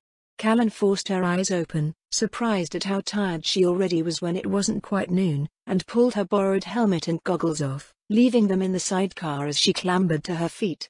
Rivals hadn't waited around for her, and instead was animatedly talking to a boy Callan vaguely recognized as Lelouch Lamperouge, vice president of the Ashford Student Council and, according to the gossip, the premier heartthrob of the academy. Callan had never spoken with Lelouch personally, even though they shared a few classes. Even when she'd been working on establishing her network of gossips, she'd avoided speaking with him. He was silent and brooding, only speaking in class when called upon and never volunteering any answers, but somehow gave off an impression of incredible arrogance, and somehow seemed ignorant of how wherever he went in Ashford, a current of attention and hushed conversations followed.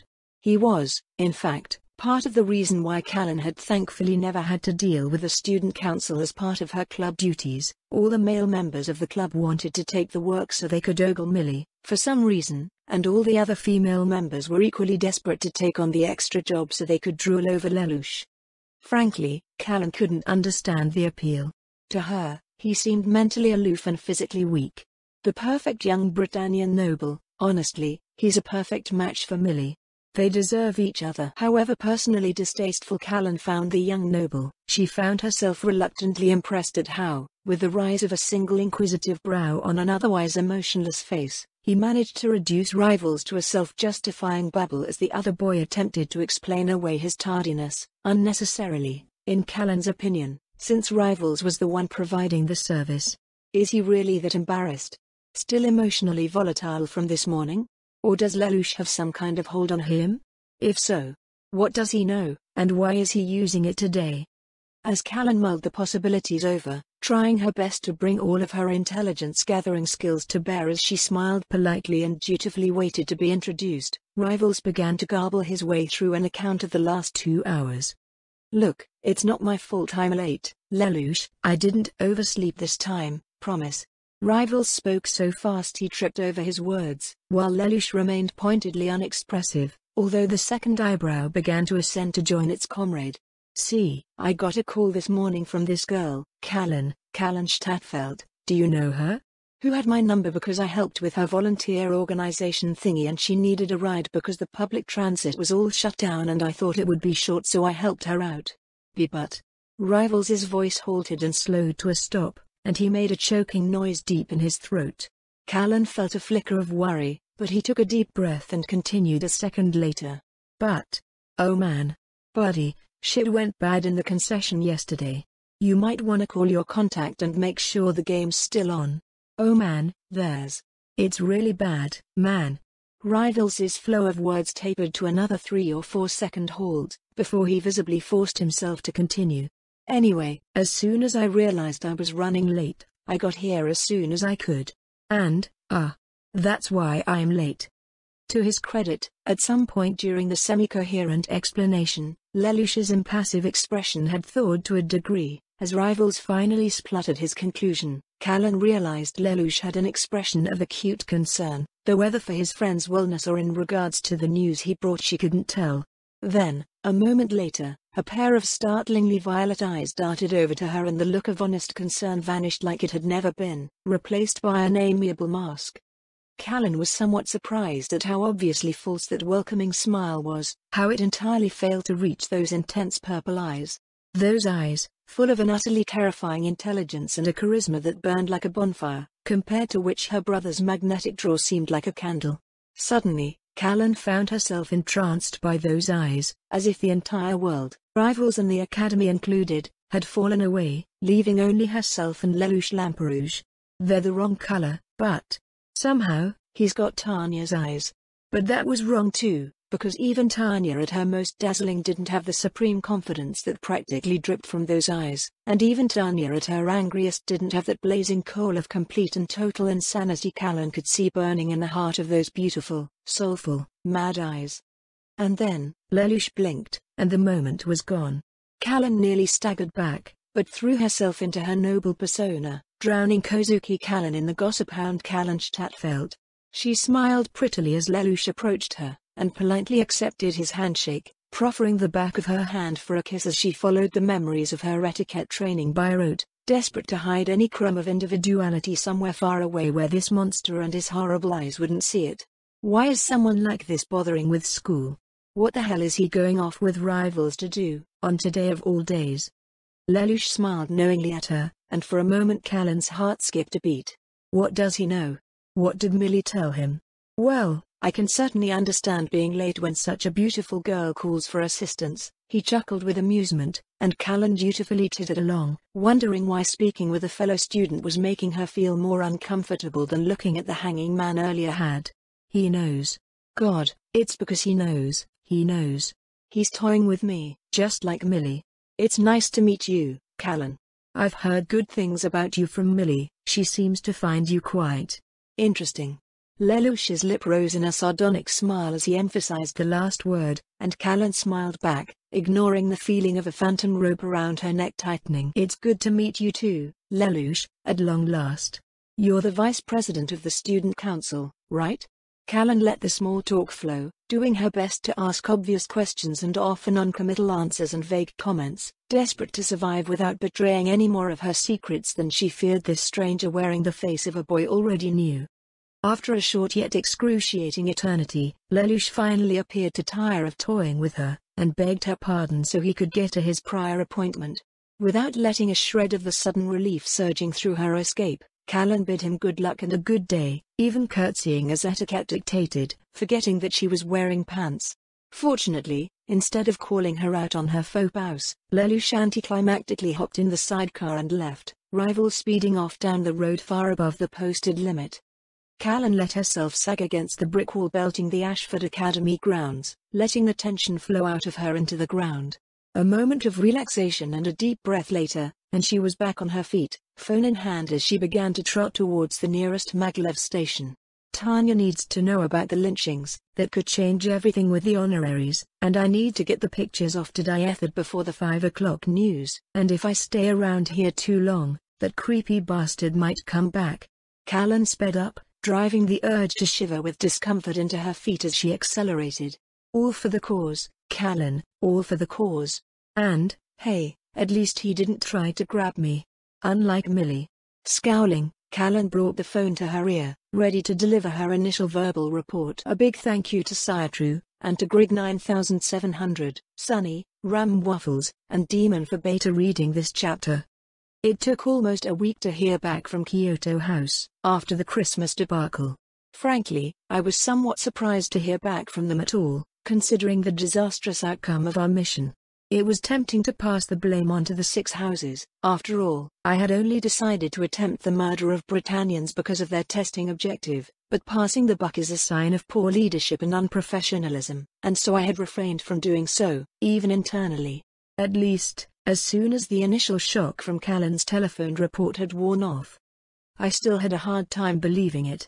Not because I doubted Callan's information, and certainly not because I doubted the Britannians would happily murder any Japanese, honorary status be damned, given half a chance. I had just expected better from an empire that ruled nearly half of the entire world.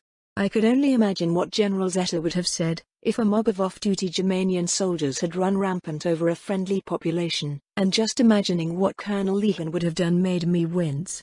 While the Britannians were unquestionably cruel in a way that far surpassed the cold ruthless calculus of the General Staff, I had honestly expected their apparent cultural emphasis on chivalry and honorable public conduct to prevent mass reprisals against the honorary Britannians.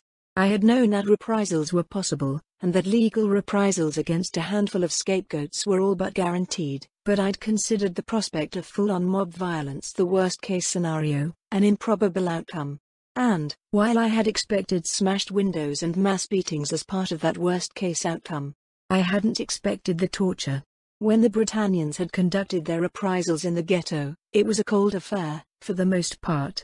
Sure, some soldiers laughed at the weeping and pleading relatives of the unlucky numbers plucked from the crowd, and some of the self-appointed executioners smiled, clearly enjoying their work, but the killings themselves were quick, up against a wall, a bullet, and an imperious next.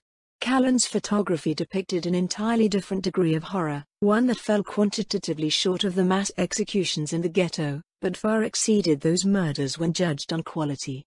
Moving beyond the sheer sadism unleashed by the Britannian horde, whipped into a frenzy and led by off-duty soldiers of the purist faction, the economic impact of the Christmas incident had to have been vast. I lacked access to any economic data for the area, or to any data that described the total losses, but from Callan's first-hand account and from reports the Rising Sun had received from 11 street cleaners, electricians, plumbers, and construction workers brought in to clean up after the mess and repair the salvageable structures, the damage was immense. Likely millions of pounds worth of property value had been wiped out in hours, not to mention the multitude of knock-on effects from shops primarily patronized by honorary Britannians losing profits, lost wages. And considering the predatory nature of the area's courts, and how deeply in bed they obviously were with moneyed nobles, I doubted that any honorary Britannian who sunk into debt as a result of the pogrom would retain their land. The chances that any of the victims would win any civil claims against identified rioters were likewise slim. This later point had brought my thoughts back to Kyoto as I tried to map out the likely impacts of the disaster. I had no idea how deep or far the tendrils of the organization had sunk into the society of Area 11, but as the most wealthy of the honorary Britannians, as well as the core of the old elite of pre-war Japan, I was certain that the 6 houses of Kyoto had probably invested heavily into the honorary Britannian neighborhoods of the Tokyo settlement. If their investments had been lost and client businesses smashed up as a result of the riot my lack of forethought had inadvertently provoked, I could easily see them dropping any support for the Kozuki organization. I had honestly expected that as rumor upon rumor of uncontrolled fires and looted shops had spread through the ghetto. My real fear had been that Kyoto, in a fit of pique, would leverage its resources against us, either taking direct revenge on us or handing us over to the Britannians as the true killers of 3 purist soldiers. So, I'd immediately started making amends.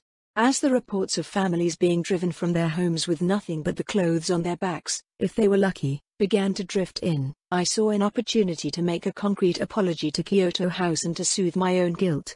I had tasked Nagata, Ina, Ogi, and the newly arrived Callan, still in her Britannian clothes, with driving the rented truck into the Tokyo settlement with a full load for a change. They'd set up 2 of our portable kerosene-fueled stoves in a park where several hundred of the newly homeless honorary Britannians had fled for lack of anywhere else to go and had started conducting a typical Rising Sun dinner as best they could, considering the outdoor location. They'd taken a significant portion of the spare second-hand clothing we'd had available for distribution too, as well as all the pre-packed daily food boxes we had on hand. The reaction to my orders had been decidedly mixed. Most of the group seemed at the very least willing to do as I said. Callan and Nato had both been happy, at least, and Ogi had looked pleased, even after I had asked him to stop ruffling my hair, but Chihiro had looked infuriated. There are enemies, damn it. I had just been thankful she'd chosen to explode while we were still in the Kozuki organization's secret basement, instead of opting for a more public display. They're traitors, Tanya. Just as bad as the fucking Brits themselves. Why the fuck are you giving them our damned supplies? We should be taking the chance to hit them while they're down. I had let the words hang in the air, face impassive as I met Chihiro's eyes. She had been panting, as if her shuddering breaths indicated the difficulty of merely keeping herself in check. Then, slowly and deliberately, I'd broken eye contact and looked around the room, evaluating the mood amongst those present. Nobody else had seemed particularly ready to stand up and support Chihiro. Suichiro in particular had looked incensed, but everybody had been staring at me, clearly waiting for my response. Shit. How do I justify this to terrorists? This is the wrong audience for altruism, but I can't tell them about Kyoto House, especially since we haven't made a deal yet. Is that really what you think we should be doing, Chihiro? I had asked, buying time. I'd barely noticed her eager nod, as I'd been keeping my eyes on the broader audience just as much as on the zealot burning up with righteous fury in front of me. Fucking fanatics. I wish I could slap the stupid out of each and every one. In that case, you are a fool. As she blanched with fury, I had continued, suddenly understanding exactly how I'd justify our need to soothe our secret backers. The honorary Britannians were bought and paid for by our enemies, that is true. But the Britannians have just attacked them with, as the honoraries are sure to see it, absolutely no provocation. They've just been kicked to the curb, Chihiro, which means that purchased loyalty is weak right now. Easy to undermine. The Britannians have done our work for us by driving off the honorary Britannians. Now, we need to put in our own bid for their loyalty. Loyalty? Chihiro had spat. What the fuck do those bastards know about loyalty? They spit on Japan with everything they do, every breath they take. They have no loyalty except to their own skins. Maybe. I allowed, but the Britannians just tried to flay those skins away. They'll go back and lick their cruel master's hand eventually, like the beaten dogs that they are, but before they do that, if we can help them out under the guise of the rising sun while they're weak, while they're hurting from the kick in the ribs, well. Chihiro, who do you think we're fighting? The Britannians. Correct. The Britannians. Not the honorary Britannians. And if we can make inroads on their loyalty now, well. I had smiled at Chihiro, deliberately showing as many teeth as I could. To my pleasure, she'd taken a step back. Remember this, Chihiro. How many knives in the dark can I buy now, at bargain basement prices? How many friendly fire accidents? How many cups of afternoon tea spiked with arsenic? I had taken a step forward, and had reached up and given Chihiro a friendly clap on the shoulder. This isn't charity, Chihiro, make no mistake, I'm buying us friends on the other side for cheap. I'm sure my investment will yield fruit soon enough. That conversation 6 days ago had been off the cuff and speculative in nature. If I were being entirely frank, I had been trying to retroactively justify my humanitarian impulses, and had been more or less laying out the best-case scenario. I knew that gratitude had a remarkably short shelf life, and I doubted that a few bowls of soup and some second-hand jackets would mean much to a group not locked into a hand-to-mouth existence like the residents of Shinjuku were. I had not expected much of a return on my investment, beyond the satisfaction in knowing that I had done what I could to make up for my mistakes. In light of everything that had passed since my brief meeting with the man from Kyoto, the phone call was confusing, to say the least. Well done, Miss Hawthorne. A familiar voice greeted me from the tinny speakers of the burner phone.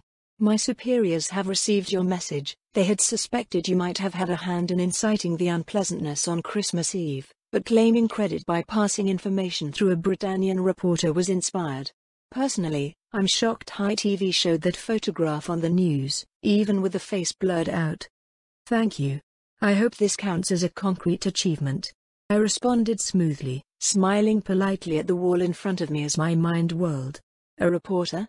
I never contacted a reporter. Wait, are they talking about the guy Callan handed her information off to? Is that how they learned of my involvement? The bastard chuckled, somehow almost as condescending over the phone as he had been in person. It certainly counted for something. You truly don't do anything halfway, do you? Any job worth doing is worth doing well. The banality slipped out easily as I tried to figure out what the man on the other end of the line was implying.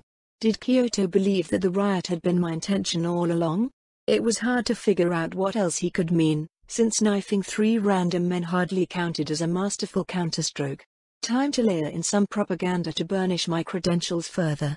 Especially when the end goal is the prosperity and liberty of all Japanese. Quite. The dry voice replied, making it clear what its owner thought about such war aims. Regardless, in light of both your recent success and the actions you took in the follow-up, we have decided to extend limited support to your organization. There was a pause. The key word is limited, though. Some of our membership is dubious about taking you on as a new client, as we are already supporting a number of other groups. Understood. I truly did understand. The Kyoto group were walking a thin line here, supporting Japanese insurgents while simultaneously mining saccharide and producing weaponry for the Britannians. I was certain that they were extremely careful, doling out just enough resources to keep Area 11 at a simmer without actually giving the various rebel groups enough oxygen to truly set the country on fire. Considering the outcome of the Christmas incident and the conservative nature of the two-faced oligarchs sitting in Kyoto, I would just consider myself lucky that they hadn't already written off the Kozuki organization, myself included, as too risky an investment. In that case, I'm already prepared to request your organization's assistance. Oh? The man sounded mildly surprised. Had he really expected me to be unprepared, even when he was calling me at 4 in the morning? I'm just glad the phone didn't wake up Ogi. I'm tired of getting nagged about my sleep schedule. Well, let's hear it. What do you want? We need training space and material, preferably outside the greater Tokyo area. My request was somewhat blunt, but I figured it was time to get down to brass tacks. We're experiencing something of a recruitment spike at the moment, but lack the training facilities and equipment to actually put all of the new recruits to work. Honestly, I was understating the current scope of our difficulties. Only a few hours after the last of the fires in the trashed honorary Britannian neighborhoods had gutted out, the cleanup process had begun.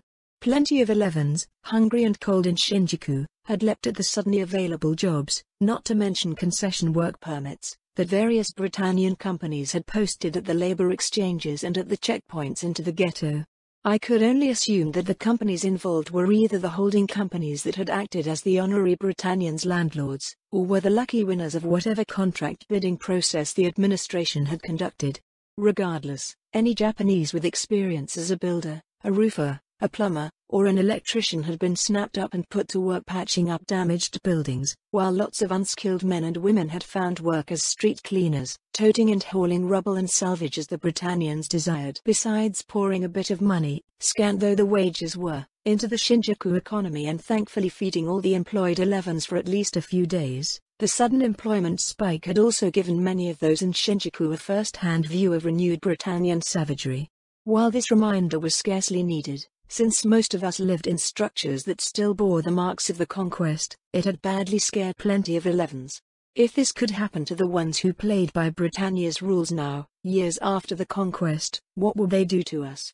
Was the question on everybody's lips in the streets of Shinjuku, the dull complacency strengthened by slow starvation and exacerbated by the sheer hopelessness of our situation had been shaken by the prospect of a more immediately tortuous death. And as scared people do, plenty of the 11s who had gone into the concession during the cleanup process had looked for answers, for reassurance. Many of those seekers had beaten a path to the rising sun's door as soon as they had gotten back to Shinjuku. From there, the more determined or angry Japanese were taken aside by Ino, Chihiro or Tamaki. All said, in the last week the Kozuki organization had abruptly gained a pool of almost 300 eager recruits, an abundance of warm bodies that were currently useless to us without training and equipment. This sudden embarrassment of recruits was already turning into something of a double-edged sword. Our previous training cohorts had been limited, the 4 former gangsters under Tamaki, and 4 of the formerly enslaved women under Chihiro.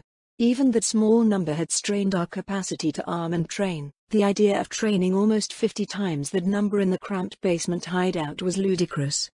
The sound of the man from Kyoto sucking air through his teeth came down the line, which made me wince. I remembered enough from my first life to know that a salaryman making that noise was about to either consult with his manager, or give you bad news. Fortunately for me, it was the former. "I'll have to get back to you on that," he finally said. "That's both considerably more and less than what we were anticipating from your first request." This time, the wince wasn't just the twitching of half-forgotten reflexes, it was a full cringe, brought about by the knowledge that I had just made a mistake. Damn it. I overestimated a value in their eyes and asked for far too much. I've just conceded the initiative and made him think I'm a fool. Gritting my teeth, I forced myself to pay attention to the remainder of the ramblings coming down the line. "I'll have to check with management about the details." That said, the Kyoto man paused, into the phone for a moment. "He's just toying with me at this point, the bastard. That said, I think we should be able to fulfill your request, at least partially." "What?" "One of our organization's other partners has a significant amount of hidden enclaves in the rural and alpine provinces. I'm sure that they could be convinced to allow you to use one such enclave as a training camp." That said, here comes the other shoe, damn it. My organization is only going to provide limited logistical support and supplies for this training operation of yours. You will have to prove your continued worth in order to earn our continued support. I should have known. The 6 houses of Kyoto had maintained their fortunes and their power by making themselves invaluable to the Britannian administration and the insurgent factions alike. They would never give support without making sure plenty of strings were attached, forcing me to negotiate with other groups competing for Kyoto's backing in order to actually make use of said support neatly demonstrated the tactical diplomacy. They'd fulfilled their end of the bargain, or at least they would claim they had, and forcing me to grovel for scraps from their partners just to keep day-to-day operations up meant it'd be unlikely that I'd be able to cut Kyoto's strings anytime soon. Unless they've been pulling this maneuver on all the groups they support. In which case, I just need them to see that we're not competing for a single suitor, but facing a common foe. I kept that mutinous thought in mind as I ran through the proper thankful courtesies and expressed my urgent desire to hear back from Kyoto as soon as my interlocutor could consult his superiors. That part, at least, wasn't feigned. Idle hands are, according to the nuns that had raised me in my previous life, the devil's playthings, and the last thing I wanted was for the several hundred hotheads who had rallied to our banner to have enough free time to think and reconsider their decision to join us. Fortunately, Kyoto was apparently sincere in their willingness to extend their assistance, as only a few hours later I answered another call from the still nameless man from Kyoto. 36.66364390064412, 138.61372273644420. The man rattled off a string of numbers in lieu of any kind of a greeting. Fortunately, I had a notepad close at hand. Just north of Kusatsu, in the Gunma Prefecture, there's an abandoned high school complex that used to serve the surrounding villages before the war. Now, well, the man allowed himself a dry laugh. Our partners have volunteered it for your use. Anything for the cause, as you say. I forced a smile, taking care not to grit my teeth at his condescending tone.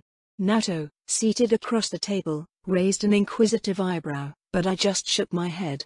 Please convey our thanks and gratitude to your partners.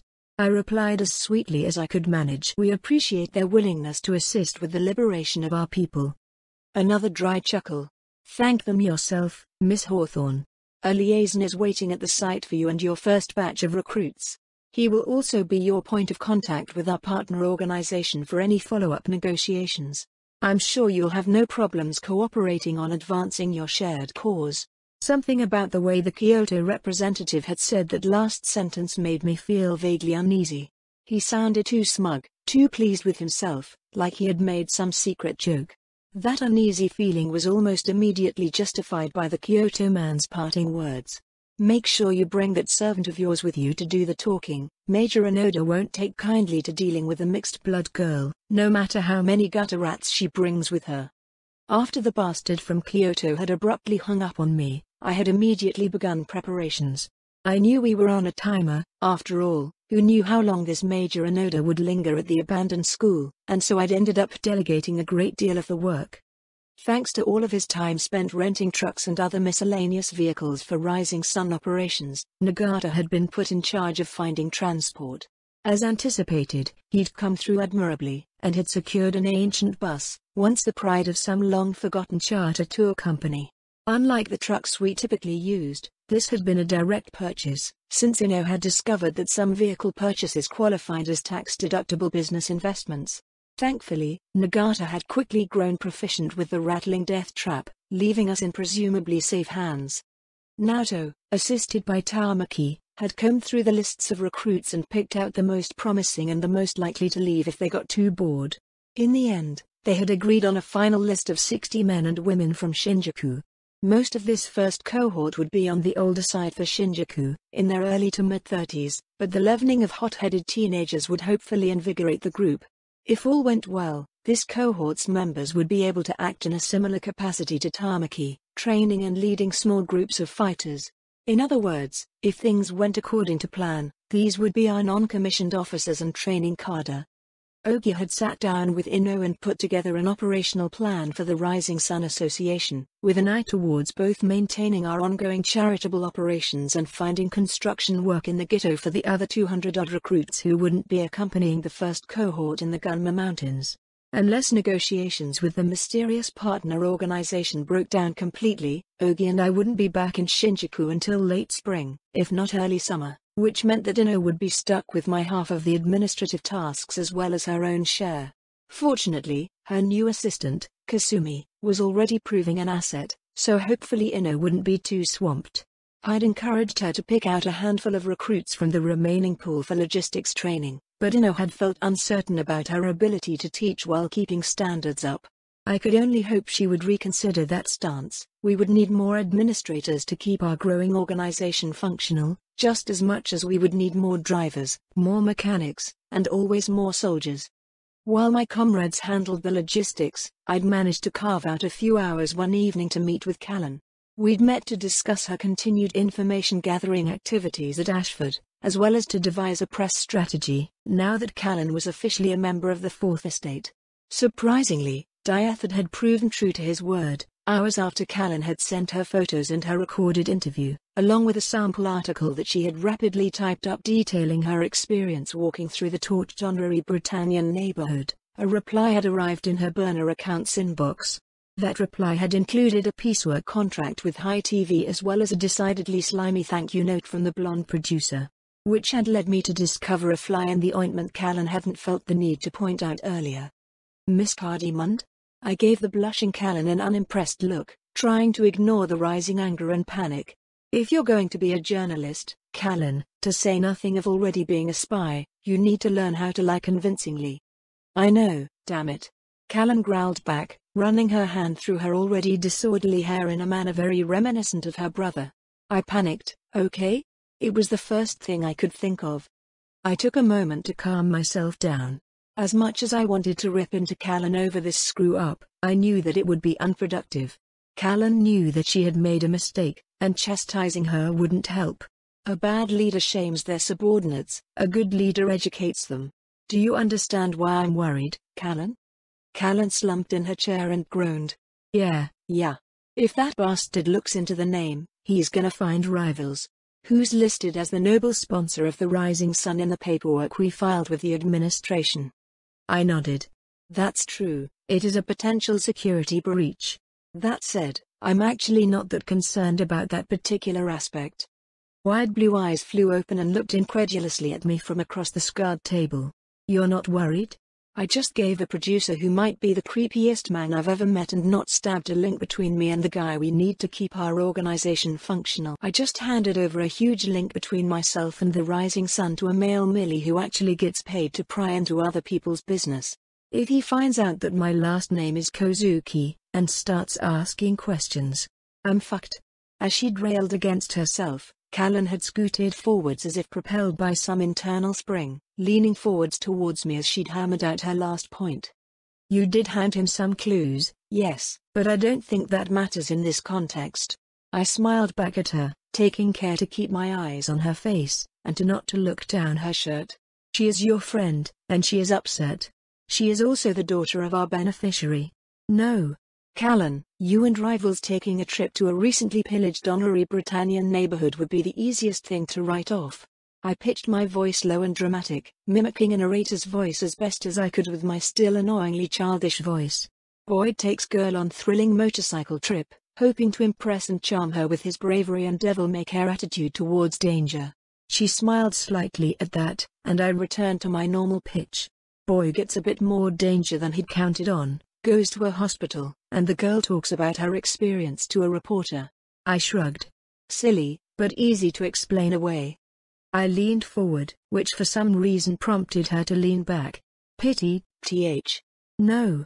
Your real mistake was blatantly lying about your name, especially after you told him about being a student reporter. There are only so many Callans in Japan, and only so many schools with newspaper clubs.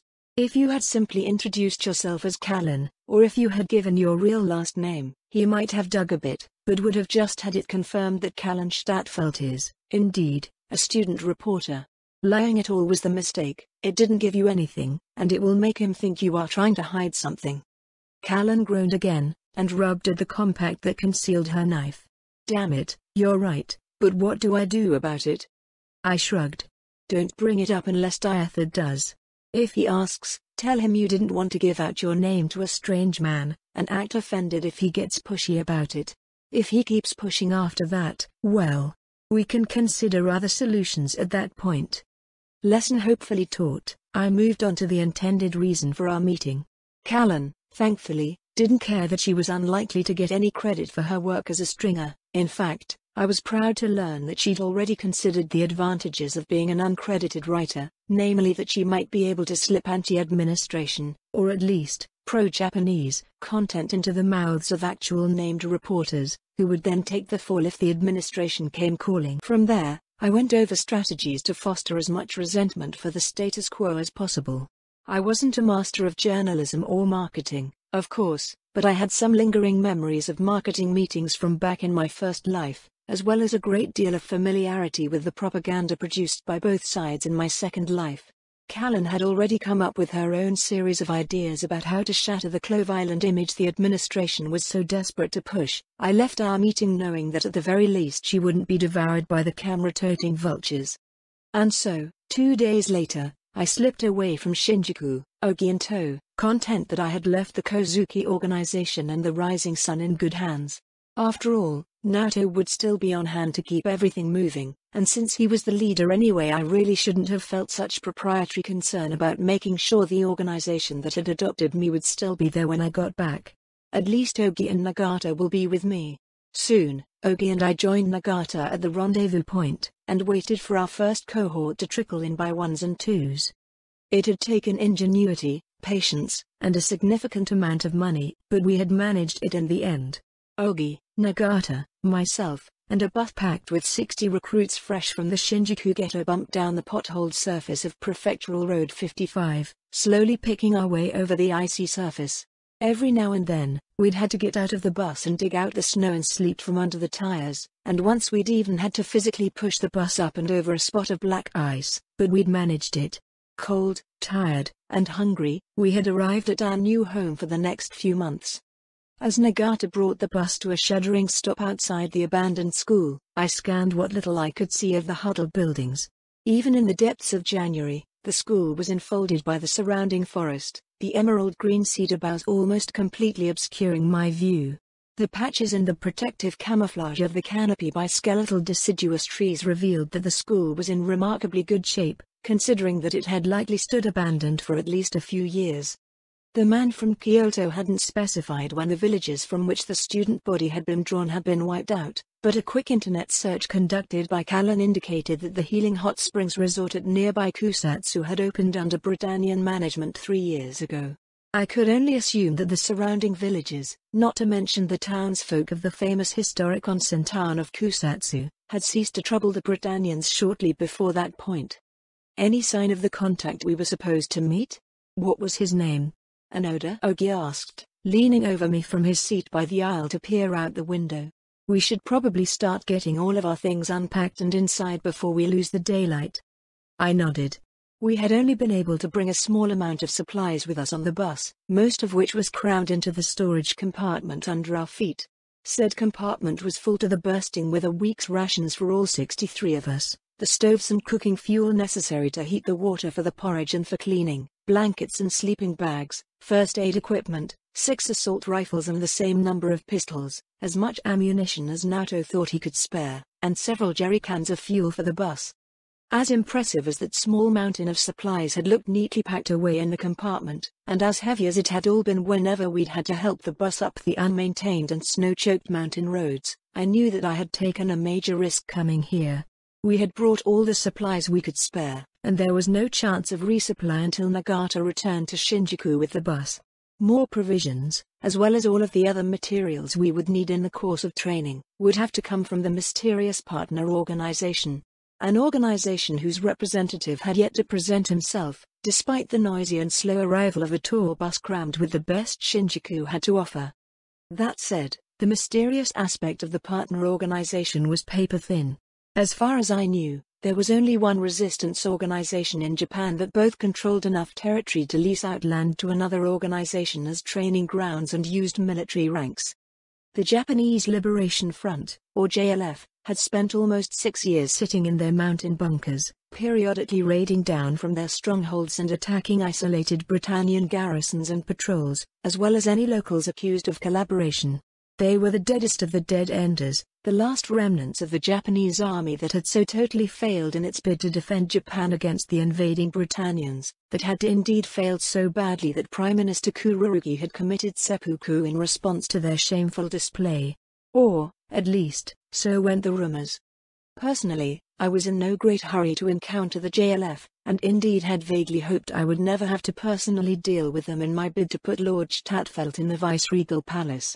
Not only had the JLF done nothing to actually help any of the enslaved Japanese or to substantively oppose the Britannian occupation, but based on what I remembered from my education before the conquest, I suspected that the Japanese army that had been crushed by the Britannians had looked and behaved very similarly to the unlamented Imperial Japanese army from my first life. They had, by all accounts, gone to their deaths with an all too familiar cry of Nippon Banzai.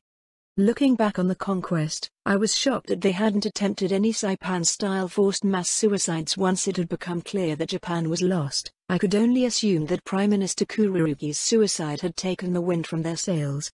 The Prime Minister's suicide had effectively marked the end of organized and open resistance to the Britannian invasion, which raised a number of interesting questions, including that of the Emperor.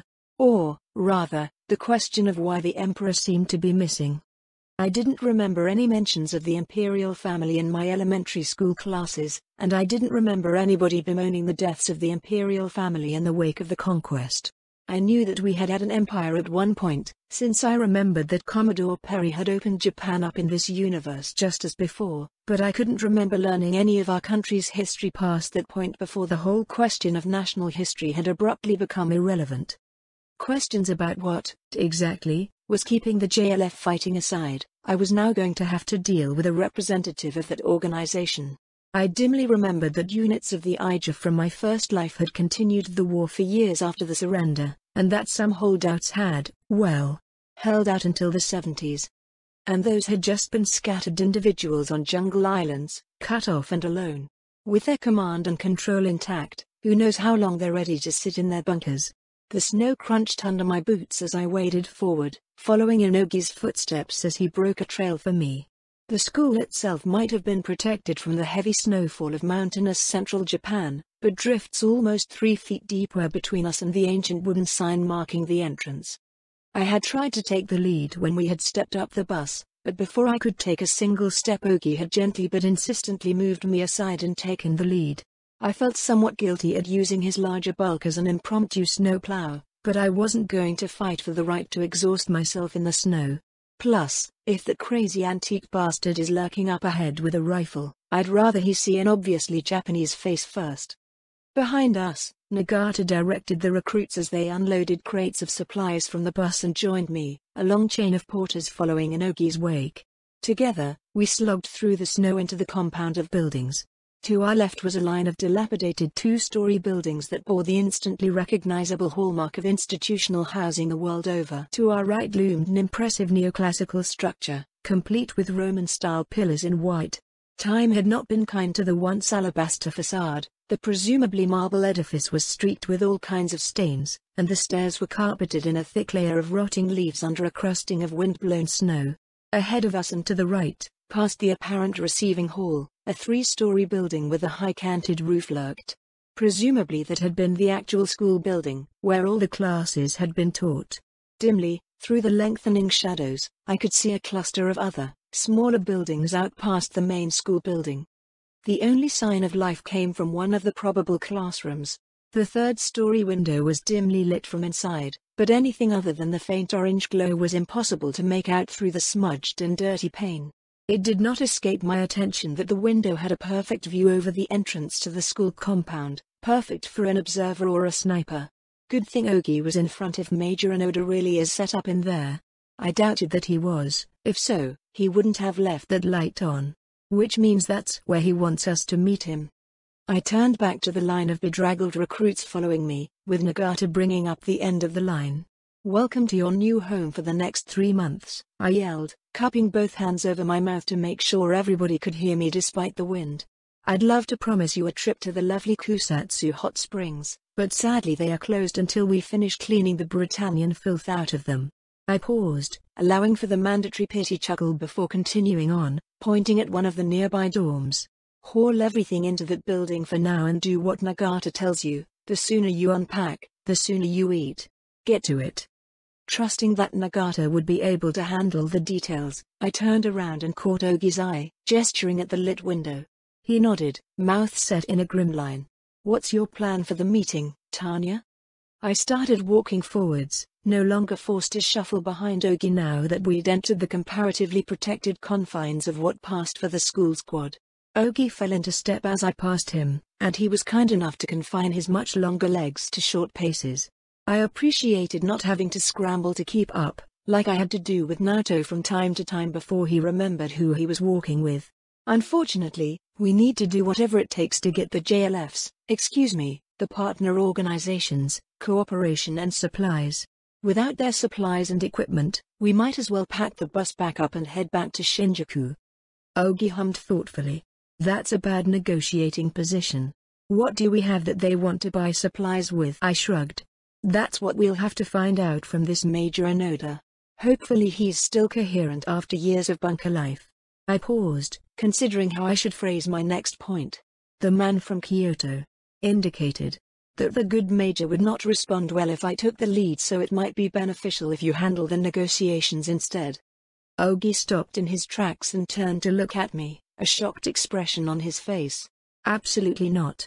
Tanya, none of this would have been possible without you. All of these recruits got on a bus and came all the way out here into the mountains because of your reputation." Coming from virtually anybody else, I would have taken Ogi's statement as either brown-nosing or an attempt to dodge the responsibility for the unpleasant task of groveling for our dinners. Unfortunately, in Ogi's case, I was afraid that he sincerely believed what he was saying, which would make it all the more difficult to talk some sense back into him. Sighing with fond exasperation, I patted him on the elbow, doing my best to affirm my appreciation for his immediate support, unfounded though it was. "Ogi, they signed up because they're terrified of the Britannians and the gangs, and because we promised to feed them. My only role was in facilitating their recruitment by advertising the opportunities membership in the Kozuki organization presents. They joined us because we promised them an alternative other than a slow death by hunger or a speedy death by bullet." I chuckled, somewhat amused that anyone would believe that people would throw their lives away to sign up with a terrorist organization just because of me. No, each of those recruits signed up for their own reasons, but I doubt any of them had much to do with me. Besides, we both know that Naoto is the charismatic leader around here. As I spoke, Ogi's look of shock slowly turned into an expression of confusion before settling on something that I couldn't fully pin down, but looked remarkably like indigestion. "Tanya, this isn't the time or the place for this conversation, but for such a smart girl, you can be remarkably stupid at times." He shook his head, smiled at my indignant expression, and patted me on the head. Before I could muster the words to express my fury at his condescending attitude, what the hell did he mean by remarkably stupid anyway? Ogi turned and continued walking towards the class building, leaving me to scamper to catch up. So, he continued in a more businesslike tone, forcing me to set aside my irritation in favor of professionalism. We're just playing this by ear, eh? I think the only things we can really trade against their support right now is the promise of future support and friendship. And that's pretty pitiful, as far as trade goes. Plus, they don't know us, so they won't trust us. I nodded, mentally inventorying our assets. I think that we have 2, potentially 3, presently usable chips. Namely, access, information, and violence. Violence, huh? Ogi smiled at that, a somewhat wistful look crossing his features. In earlier times I would have assumed it was a gesture that he longed to return to the battlefield. Now, I wasn't quite sure what that sad smile represented, but I doubted it was anything like bloodlust. I suppose that's always on the table for you, Tanya? But why would the JLF need our help for that? They've got an army, after all. Yes, they do, I agreed, nodding as I stated the obvious.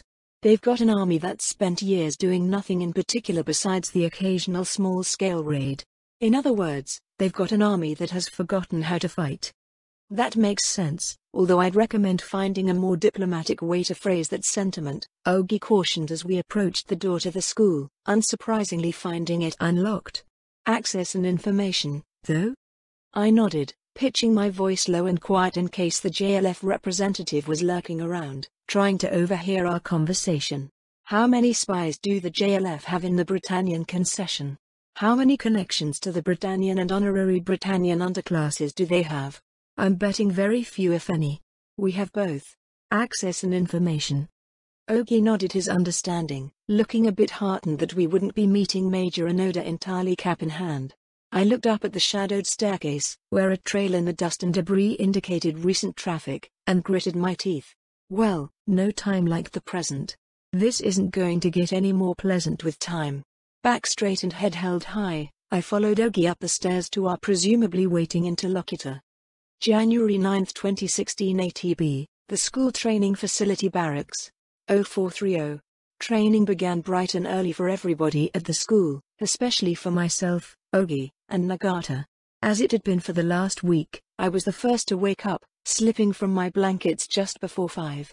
The old school dormitory was as frigid as always, and I changed clothes as fast as possible, standing on the blankets to keep my bare feet from the icy linoleum as I pulled on my socks one by one. As soon as I was presentable, I shook Nagata and Ogi awake as gently as was possible under the circumstances. Then, much less gently, I woke the recruits. One of the supplementary items Nagata had brought along in the name of morale boosting was a crank-powered tape player, which I had promptly appropriated for the morning alarm, as I lacked a bugle. The recruits had 5 minutes to get up, get dressed, and get outside from when I passed their door, tape player in hand. Any of the 5-man squads with tardy or undressed recruits got the joy of doing push-ups until their buddies joined them. After everybody was awake and sorted, we all went outside into the snow for a brisk run around the compounds and between the young trees that had sprung up on the old football field during the years the school had sat empty. Ogi or Nagata took the lead, while I brought up the rear, encouraging any stragglers to keep up with the pack. After 30 minutes or a mile run without anybody slowing to a walk, whichever came first, we all returned to the dorm for breakfast, shivering as we hastily boiled water over the camping stoves to prepare thin miso flavored with tiny bits of dried meat, porridge, and cabbage. Breakfast was a generous 30 minutes, after which it was time for more cardio, followed by calisthenics. Next came the first class of the day. Each class was led by myself or Ogi, and consisted of a 30-minute lecture followed by having the class break up into smaller groups for more hands-on work, with Ogi and I circulating between groups. Topics ranged from weapon care and maintenance to first aid, from learning useful Britannian words and phrases to learning how to speak about our organization to civilians potentially interested in joining. After all, this cohort in particular would ideally be the base for our non-com corps, and recruiting sergeants were a must for any army. Every now and then, Nagata would step up to teach skills like driving, vehicle repair, or basic mechanics. One of the many bottlenecks we had identified in the training process during the hasty planning sessions prior to setting out for the Gunma hinterlands was the huge ratio of recruits to available instructors.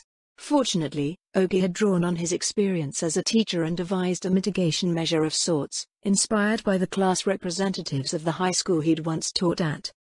Appoint one of them squad leader for a day, he'd said, and have it rotate each day. The squad leader will keep their squad on task, and any questions they've got go through the squad leader to us. That way, we only need to talk to 12 people, and they can correct their squads for us. Naoto and I had both agreed that this was an excellent idea. Not only did it simplify the tenuous classroom situation, the strategy also gave every recruit a small taste of leadership. Ideally, it would help Ogi and I handpick the next generation of small unit commanders from the talent pool as well, although that was a longer-term concern. After that first class period came a short pre-lunch workout, mostly running and body weight exercises.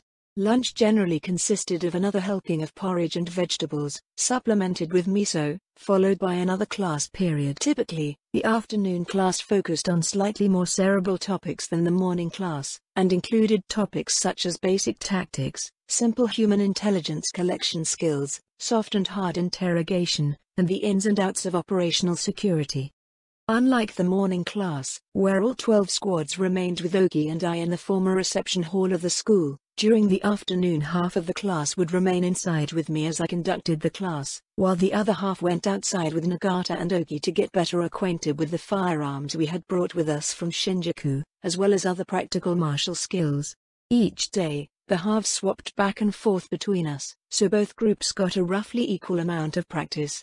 It had been both somewhat intimidating and nostalgic the afternoon of the first day, standing alone in front of 30 men and women, every one of them older than me. Ogi had been beside me in every prior situation like this in my life to date, from the first distribution at the Rising Suns Hall to that morning's class session. While I obviously didn't need him to be present, it had been reassuring to have someone at my side I could count on. Now that he was gone, out in the forest with the other half of the recruits and Nagata, I had nothing but my own self-assurance to fall back on in the face of all of those inquisitive stares. At the same time, the situation had been undeniably nostalgic in a very bittersweet way.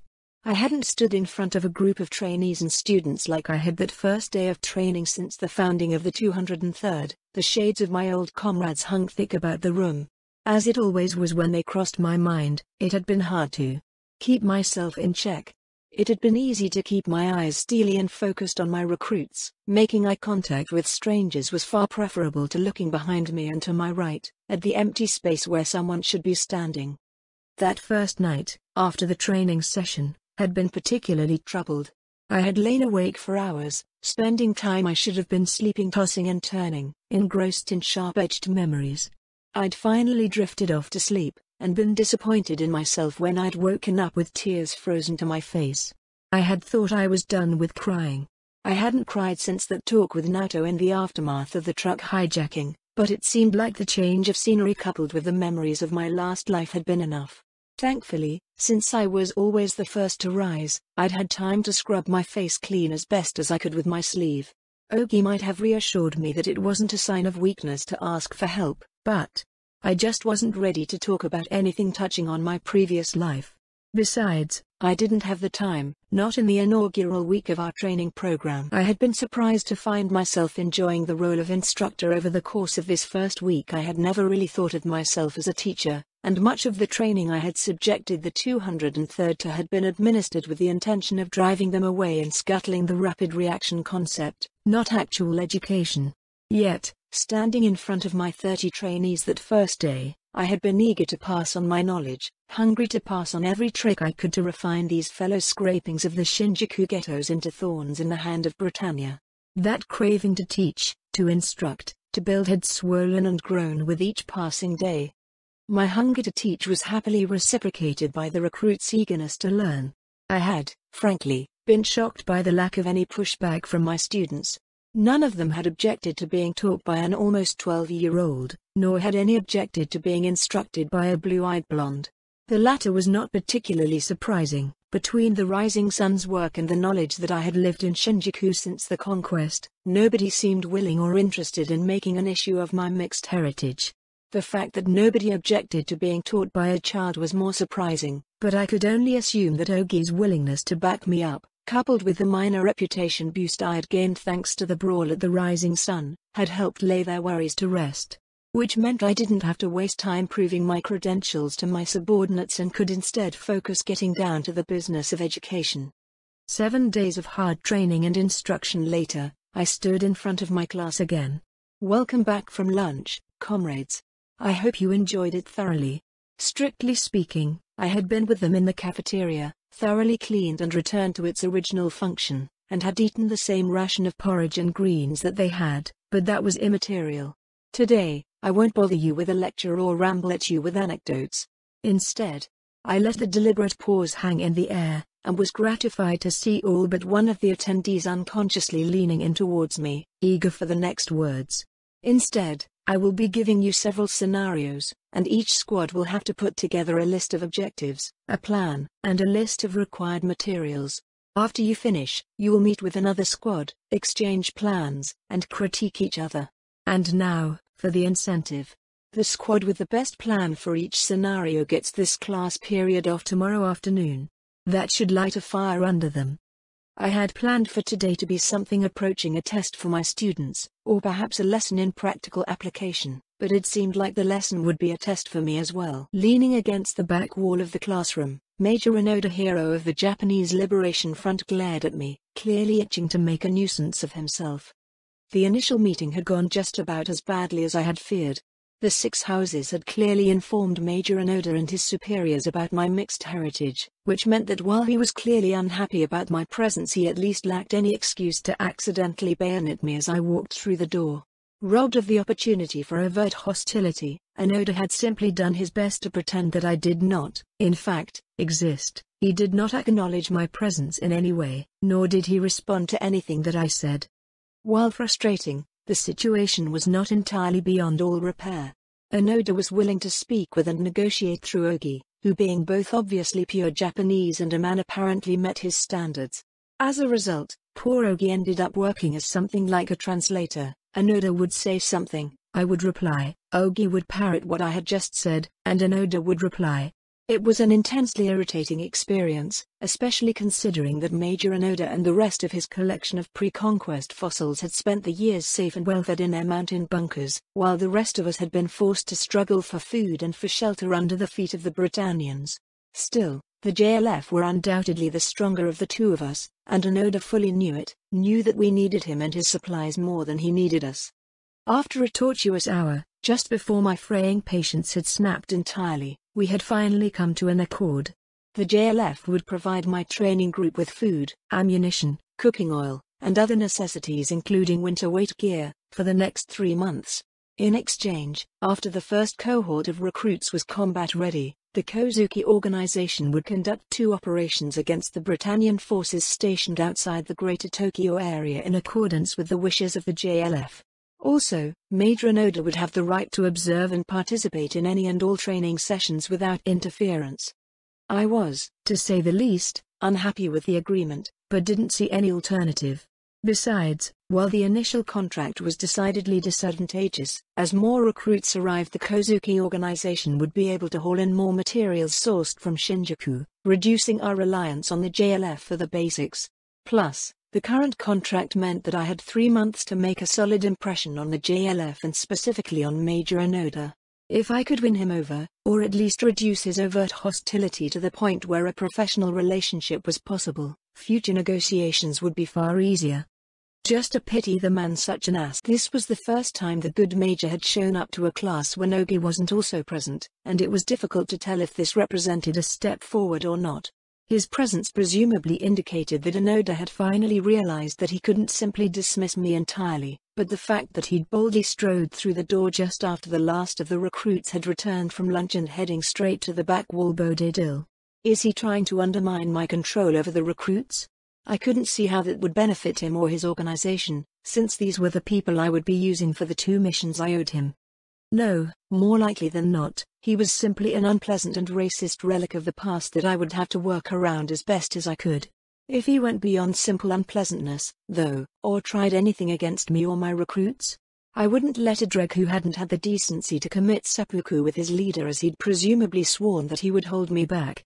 His Japan was, like it or not, dead. Hopefully, with the cooperation of Lord Stadtfeld, I would bring a new Japan into existence. Turning my attention away from the mustachioed pain in the ass, I started outlining the first scenario to my class. You have received intelligence from a reliable source that a certain address contains a significant amount of sellable drugs and currency, as well as other valuables, and that said valuables are about to be moved to an unknown location via truck. The structure has guards visible outside the entrances, and an unknown number of potential hostiles are inside. Your organization is short on funds, which prompted this operation. You have 20 minutes to discuss the scenario before comparing your work with another squad. If you have any questions, squad leaders, don't hesitate to ask. By the time class had ended, I had run the recruits through 3 scenarios drawn from my time with the Kozuki organization. After the truck scenario have come the station, with details modified to describe attacking a fortified bunker full of unwary soldiers, before I'd finally concluded with Naoto's thankfully aborted idea of attacking the expansion of the Sakuradite-powered maglev system. Major Onoda had seemed disinterested in the first scenario, had frowned as he'd listened to the squads nearest him discuss how best to ambush the bunker's occupants, and had looked quite upset for some reason when I had stated my opinion that the third scenario was a foolish thing to attempt at all, and had given the squad that adopted for a tactical retreat the victory. By the time the last of the recruits had tromped out on their way to the parked bus, where Nagata would instruct them about the finer points of engine maintenance, Major Onoda had looked fit to burst. I carefully ignored the fuming presence in the back of the room, taking time to straighten up the loose pages of notes on the desk I had commandeered. If Onoda had finally felt the need to interact directly with me, I was more than ready for him. Relying on Ogi to translate was a bad joke, and it wasted everybody's time. Just the same, a lot was riding on the continued cooperation of the JLF, and I couldn't afford to offend the Major to the point where he'd scuttle our whole partnership. It would be a foolish move, illogically motivated by personal rancor, but the same could be said for virtually everything he had done since we'd arrived. I wondered why the remnants of the Japanese army had seen fit to assign him as our liaison. My best guess was that some higher up in the JLF did not want to work with us but did not want to risk offending Kyoto by refusing to help at all, and so had decided to task their most truculent officer with driving us off. It was the kind of stupid office politics I sadly could remember from both of my past lives, and it seemed all too unfortunately plausible. Seeming to realize that if he wanted a conversation he'd have to be the initiator, Major Onoda peeled himself off the wall and made his way to the front of the classroom. I ceased shuffling the papers and turned my attention towards him as he came to a stop in front of my desk. I could immediately tell that this would not be a friendly conversation. He made no concession to my diminutive frame as he drew himself stiffly up to his full height, towering 1.5 feet over me. Instead of angling his head down to look directly at me, only his eyes tracked downwards, leaving him glaring down his nose. As far as attempts to assert dominance went, I judged his performance as distinctly unimpressive. Walking past a heap of corpses slumped against a wall, some of which had been my neighbors up until recently, had been fairly intimidating. The terror I had felt when I thought Naoto was going to tell me to leave had been intense, and had brought me to the brink of hysteria before I had realized I'd misread the situation. Comparatively, being looked down upon by this bastard was just a waste of my time. And I wasn't interested in wasting even a single minute that could be spent educating my recruits in a pointless staring match with this relic of the old order. Yes? Did you want something? I spoke casually, pitching my tone towards the mildly inquisitive, doing my best to not offer any direct offense without kowtowing to the Major either. If you've got any questions about the scenarios, I would be happy to explain further. Breath hissed from Onoda's nostrils, but when he finally spoke, it was calmly, quietly. Your tactics are cowardly and cheap. It is shameful that you are teaching your students to wage war in such a manner. And what would you propose, Major? I likewise kept my voice calm, but I didn't bother trying to warm up my icy tone. Not all of us have a bunker to hide in for the next 5 years, nor do we have the weapons to face the foreign invaders toe-to-toe. What would you have us do? Shout banzai? And charge nightmares with knives and pistols? Onoda's face tightened slightly, but to his credit he didn't rise to the bait. In fact, he suddenly seemed inexplicably looser, as if an unseen tension had just been removed. If this is a test, Did that mean I answered correctly? True, directly confronting the Britannians is doomed to failure. But, from what I hear, you've never fought the Britannians, have you? You've only fought Japanese, in your slum. He snorted slightly. True Japanese, that is. You haven't even confronted the lapdogs of the Britannians. I even hear that you feed them, now that the puppies have been kicked by their master. Keep calm. He's trying to piss you off. And he's doing a great job at it. Unlike some people, I began, picking my words with care, I plan for the future. After all, today's enemy is tomorrow's friend, especially after a demonstration of the cruelty and impotence of their current leadership. I smiled up at Enoda as my mind whirled, trying to find some way to de-escalate the situation. I needed Enoda and the resources he represented on my side. Losing the JLF would not only kill the training camp concept, it would be a black mark against my capabilities as a leader in the eyes of my tentative backers in Kyoto House. On the other hand, I couldn't let him roll over me. The moment I showed my belly, Enoda would lose all respect for me, and would never accept me as anything close to an equal. Suddenly, an idea struck me. If there was one thing that I remembered from my first life and my dealings with middle-ranked managers in the corporate sphere, it was the overwhelming sense of pride this type had in their accomplishments and perceived abilities. My second life's experiences had indicated that the same held true for many middle-ranked military officers. Scoring conversational sparring points that would potentially bruise his ego did me no good, but perhaps flanking his defensiveness by appealing to that ego would. Major Enoda, you were a member of the Republic of Japan's army before the conquest, correct? Major Enoda blinked, seemingly taken aback at my sudden change in tone and topic. Yes, of course. I was assigned to the Komaki garrison. Why? What do you care, girl? Tanya. My name is Tanya. Showing interest was not a capitulation, and Enoda was a fool if he thought as much. It is very impressive that you have survived so long. You must have learned a great deal during your time in uniform. You would be an excellent teacher for our recruits, most of whom know little about how to use a rifle or any number of other military skills. That's enough ego stroking. Time to bait the hook. Assuming, of course, that you haven't gotten too rusty. 5 years is a long time to be out of the field, for a soldier. Enoda snorted.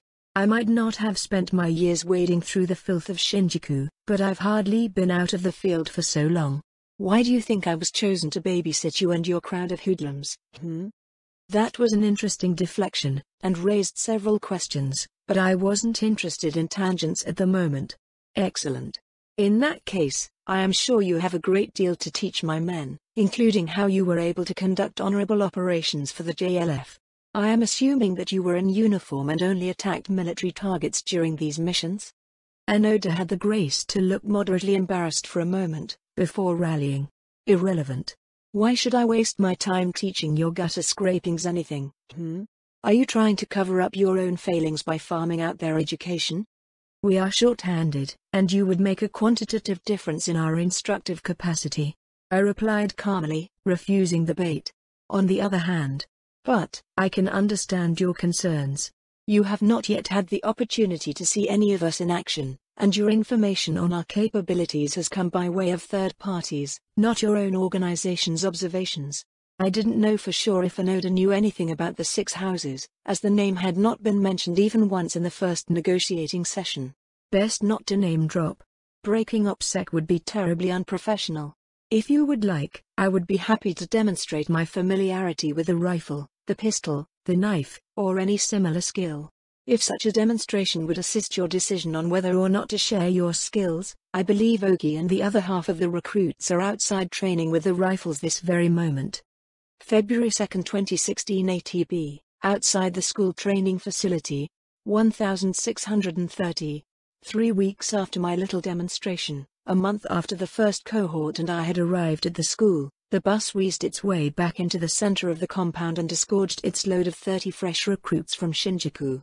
With them in the bus came a cornucopia of badly needed supplies, including more ammunition for the training weapons, many more blankets, an abundance of multivitamin tablets and decongestant medications, and plenty of other tools to improve the educational experience. The new recruits found 6 of the 12 squads of the first cohort waiting for them as soon as they got off the bus, and each of the more experienced recruits stepped forward to take responsibility for one of the new recruits. This particular concept had been one of Ogi's brainwaves. Instead of wasting valuable instructional time on the basics, many of the simpler lessons on easily taught and rote topics could be passed student to student, freeing the instructors up to focus on teaching more advanced topics to greenhorns and the more advanced students alike. And if I'm being honest, the fact that it gives us some badly needed free time is a relief. It had been a stressful month, to say the least. Stressful in a manner to which I was no longer truly accustomed, I was sorry to say, and even sorrier to find out. In a somewhat perverse way, I had grown acclimated over the years of my most recent life to gnawing hunger, to aching muscles, to a profound level of fear and helplessness in the face of death by forces wildly beyond my control. After joining the Kozuki organization, I had grown familiar with the stress of combat, with the burden of responsibility. And yet, the stress of teaching, of cultivating my relationship with my trainees without compromising my need to be an effective teacher and subordinate leader. Even the stress of coming up with new lesson plans and new ways to explain topics and concepts in an easy and useful manner had been surprisingly difficult to get used to. At some points, I had almost grown nostalgic for the nerve-jangling adrenaline boost that came from a close brush with death. Almost. Thankfully, while he had never really warmed up to me, my demonstration apparently impressed Major Onoda enough that he had seen the virtues of maintaining a working relationship. While I was, of course, happy to have his cooperation, and hopefully the cooperation of his organization as well, in the short term I was just relieved to have another experienced fighter willing to take on some of the burden of instruction. At first, Onoda had only been willing to teach basic weapons skills and the like to the trainees, but after a week or so he appeared to have been infected by the same hunger to teach that had taken hold of me during my first week as an instructor. Perhaps it was just the experience of having so many eyes fixed on you, eager and willing to listen to whatever you say, or perhaps it was a simple desire to maintain his pride by demonstrating the variety of skills under his command. But by the 3rd week of the first training session, I had learned a few very interesting things about Major Onoda Hiro. Surprisingly, Onoda's original operational specialty had been in signal intelligence, and he had a great deal of familiarity with a variety of communication technologies, as well as some experience with interception of enemy communications. During his time with the JLF, he had developed something of a secondary specialty as a scout as a result of several missions involving sneaking into various rural outposts and either stealing codebooks and radios or planting listening devices or phone taps. He'd cultivated keen observational instincts when it came to evaluating the field strength of enemy units, and had apparently mastered the art of staying still for hours at a time, lurking under cover until the moment to infiltrate came. In retrospect, this made his complaints about my ambush tactics decidedly hypocritical, but compared to his blatant racism and sense of superiority over all of the recruits, that was really the least of my problems with the man. The only real issue I had had with Major Onoda had been heading off a scheme he'd come up with to blood the recruits. It had taken Ogi, Nagata, and myself to convince him that kidnapping a number of Britannian civilians from the hot spring resort at Kusatsu for use as human targets was a bad idea. Onoda had insisted that it was a long-time tradition in the Japanese army to make sure that recruits had the killer instinct by making them kill prisoners during the course of their training. I had no doubt that he was telling the truth about that. On the other hand, as I had pointed out to the Major, not only was the Kozuki organization not the Japanese army, we were also not a state actor, and thus lacked a supply of prisoners. Even if we got away with kidnapping a group of random Britannians for the first cohort, it would be impossible to do so for all the subsequent training groups. More than anything else, the logistical infeasibility convinced him to drop it. As the new recruits found billets and dinner, I slipped away from the school, across the street, and through the surrounding forest and towards the nearby Kanayamazawa River. The forest was quiet, and the dense evergreen canopy kept the snow at a navigable level, and so I had taken to roaming the surroundings whenever I had a free moment in my busy schedule at the school. Neither of my previous lives had really given me the opportunity to get out into nature, save for military operations during my second life, and I found it immensely relaxing to step away from all of the works of humankind, just for a few moments. Bundled in the coat that Callan had bought me, shod with a pair of Japanese military surplus combat boots crammed full of wadded-up newspaper, it was easy to feel like the last person in the world under the primeval embrace of the broad cedar boughs. Down at a slight bend in the frozen river, I had found a large granite boulder standing nearly at the river's edge during an earlier exploration. It stood like some monument, some forgotten men here, and it had probably stood in just the same way since the end of the last ice age. I was sure that, come the spring thaw, the river would rise and lap away at the boulder, but it had clearly hidden many secrets before, come water and time. When I had found it, I had discovered snack wrappers and soda bottles wedged under it, dating back from before the conquest. It had probably once served as a place for students to sneak away from the eyes of their proctors at the school and to enjoy a few snacks and cigarettes away from adult supervision. Now, that boulder hid my secret as well. I had, in truth, concealed one of the reasons I had pushed for the establishment of a training camp far outside of the densely populated core of Shinjuku, and far away from the innumerable prying eyes, from everybody, Ogi and Naoto included. Ever since I had started eating better, ever since I had enough of a calorie surplus to start building muscle, my magical powers had become increasingly strong. I had been able to maintain my mental and physical enhancements for a longer period of time, and the intense use of both produced increasingly notable effects. When I had brawled with the gangsters at the Rising Sun dinner, I had overclocked my mental enhancement to the point where my perception of time had slowed down, giving me the freedom to analyze how and where my opponents would move and to prepare counters. The physical enhancement suite had almost sent me sprawling on the floor when I jumped over the table with far too much force, as my calibrations had been tied to my earlier functional levels. This lack of awareness and familiarity with my newly expanded capacity had the potential to be a double-edged sword. For example, if I really had fallen to the ground during the brawl, I would have both undermined my entire presentation and left myself in a vulnerable position. I had been lucky that the low quality of my opposition had prevented them from capitalizing on my mistake. I couldn't count on similar strokes of luck in the future. And so, whenever I had time to myself, I slipped out into the forest to this spot, and practiced my magic as best as I could. The first couple of weeks had been dedicated to refamiliarizing myself with the bread and butter enhancements I had relied upon for so long. It had been like returning to the gym after a period of absence and gradually working back up to your old weights, feeling muscles that had grown slack and lazy tighten and surge with new life. I had stumbled back to my bed with every muscle worn from the exertion of pushing myself to the edge and with my brain throbbing after the merciless abuse of the overclocking enhancements, but it had been worth it. Finally, after I felt confident in my command of my enhancement suite once more, I embarked on a new project. Without the help of a computation orb or a similar device, flight was unfortunately far beyond my reach. I couldn't hope to complete the necessary calculations in my mind while simultaneously attempting to maneuver, nor did I have the magical capacity for unaided flight, even now that I had a decent diet. While true flight was out of the question, though, acceleration and movement along a vector very much wasn't. When I flew, I had to overcome gravity, compensate for wind resistance, and account for a half-dozen other factors. Vector acceleration, however, did not require anything like that level of complexity. Instead of cancelling out the force of gravity, all I had to do was pick a passive direction and add a force vector pointed in said direction. The force applied would then determine how fast I would go. As perception is the root of experience, I should be able to alter my direction by simply cancelling the first vector and making a new one with my facing as the new direction. In effect, this would cause me to rapidly plummet in any direction I chose by simply turning my body whichever way I wanted to go, and given sufficient experience, I was relatively certain I would be able to change the chosen direction in mid-movement, allowing me to maneuver along unpredictable zigzagging lines, reducing my target profile.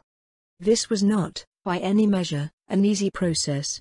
My first few attempts at applying the theory had left me with nothing more than a sensation of intense vertigo and nausea, forcing me to stay in bed for a whole day. Ogi had been surprisingly understanding of my need for bed rest, and even left a bottle of aspirin by my bed when he left for the morning training. All the female recruits had looked similarly sympathetic, which had finally clued me in on the misunderstanding of why I had spent a day curled up around myself, hoping that my gut would settle down. Truthfully, I was just happy that this particular source of unpleasantness had yet to rear its ugly head, but now that I had been eating adequately for several months, I was gloomily certain that shadow of my second life would soon be returning to haunt me once again. Eventually, my training began to pay off. After some perseverance and much chewing of raw ginger to help cope with the nausea, I had finally gotten to the point where I could jump in the air, apply a vector to myself, and zoom 20 feet across the river's icy surface before turning and then hurling myself back the way I came. It wasn't flying, but the rush of wind for that precious second or two almost made me feel like I was back up in the clouds once more. The night that the second cohort arrived, I had been practicing my vector acceleration as per normal, forcing rapid changes in the direction as I whizzed around the standing boulder. Between the certain knowledge that everybody else in the area was fully occupied moving the new recruits into the dormitory barracks and that heady nostalgic flying feeling, I had let myself sink fully into the delicious sensation of movement. In short, I had grown complacent, and had let my guard down. Titania? Oh shit. Tanya. What's going on? What are you doing? It was all I could do to keep control of my magic and not plow face first into the unyielding granite. Smashing down the rising panicky impulse, I ended the current vector analysis calculation in my head and let the re-established gravitational normalcy claim me, absent-mindedly flexing my knees as I landed back on the stony riverbank. Then, full of a mixed sensation of childish guilt and dread, I slowly turned to meet Ogi's eyes, where he stood between the cedars at the edge of the forest. Guess the secret's out now,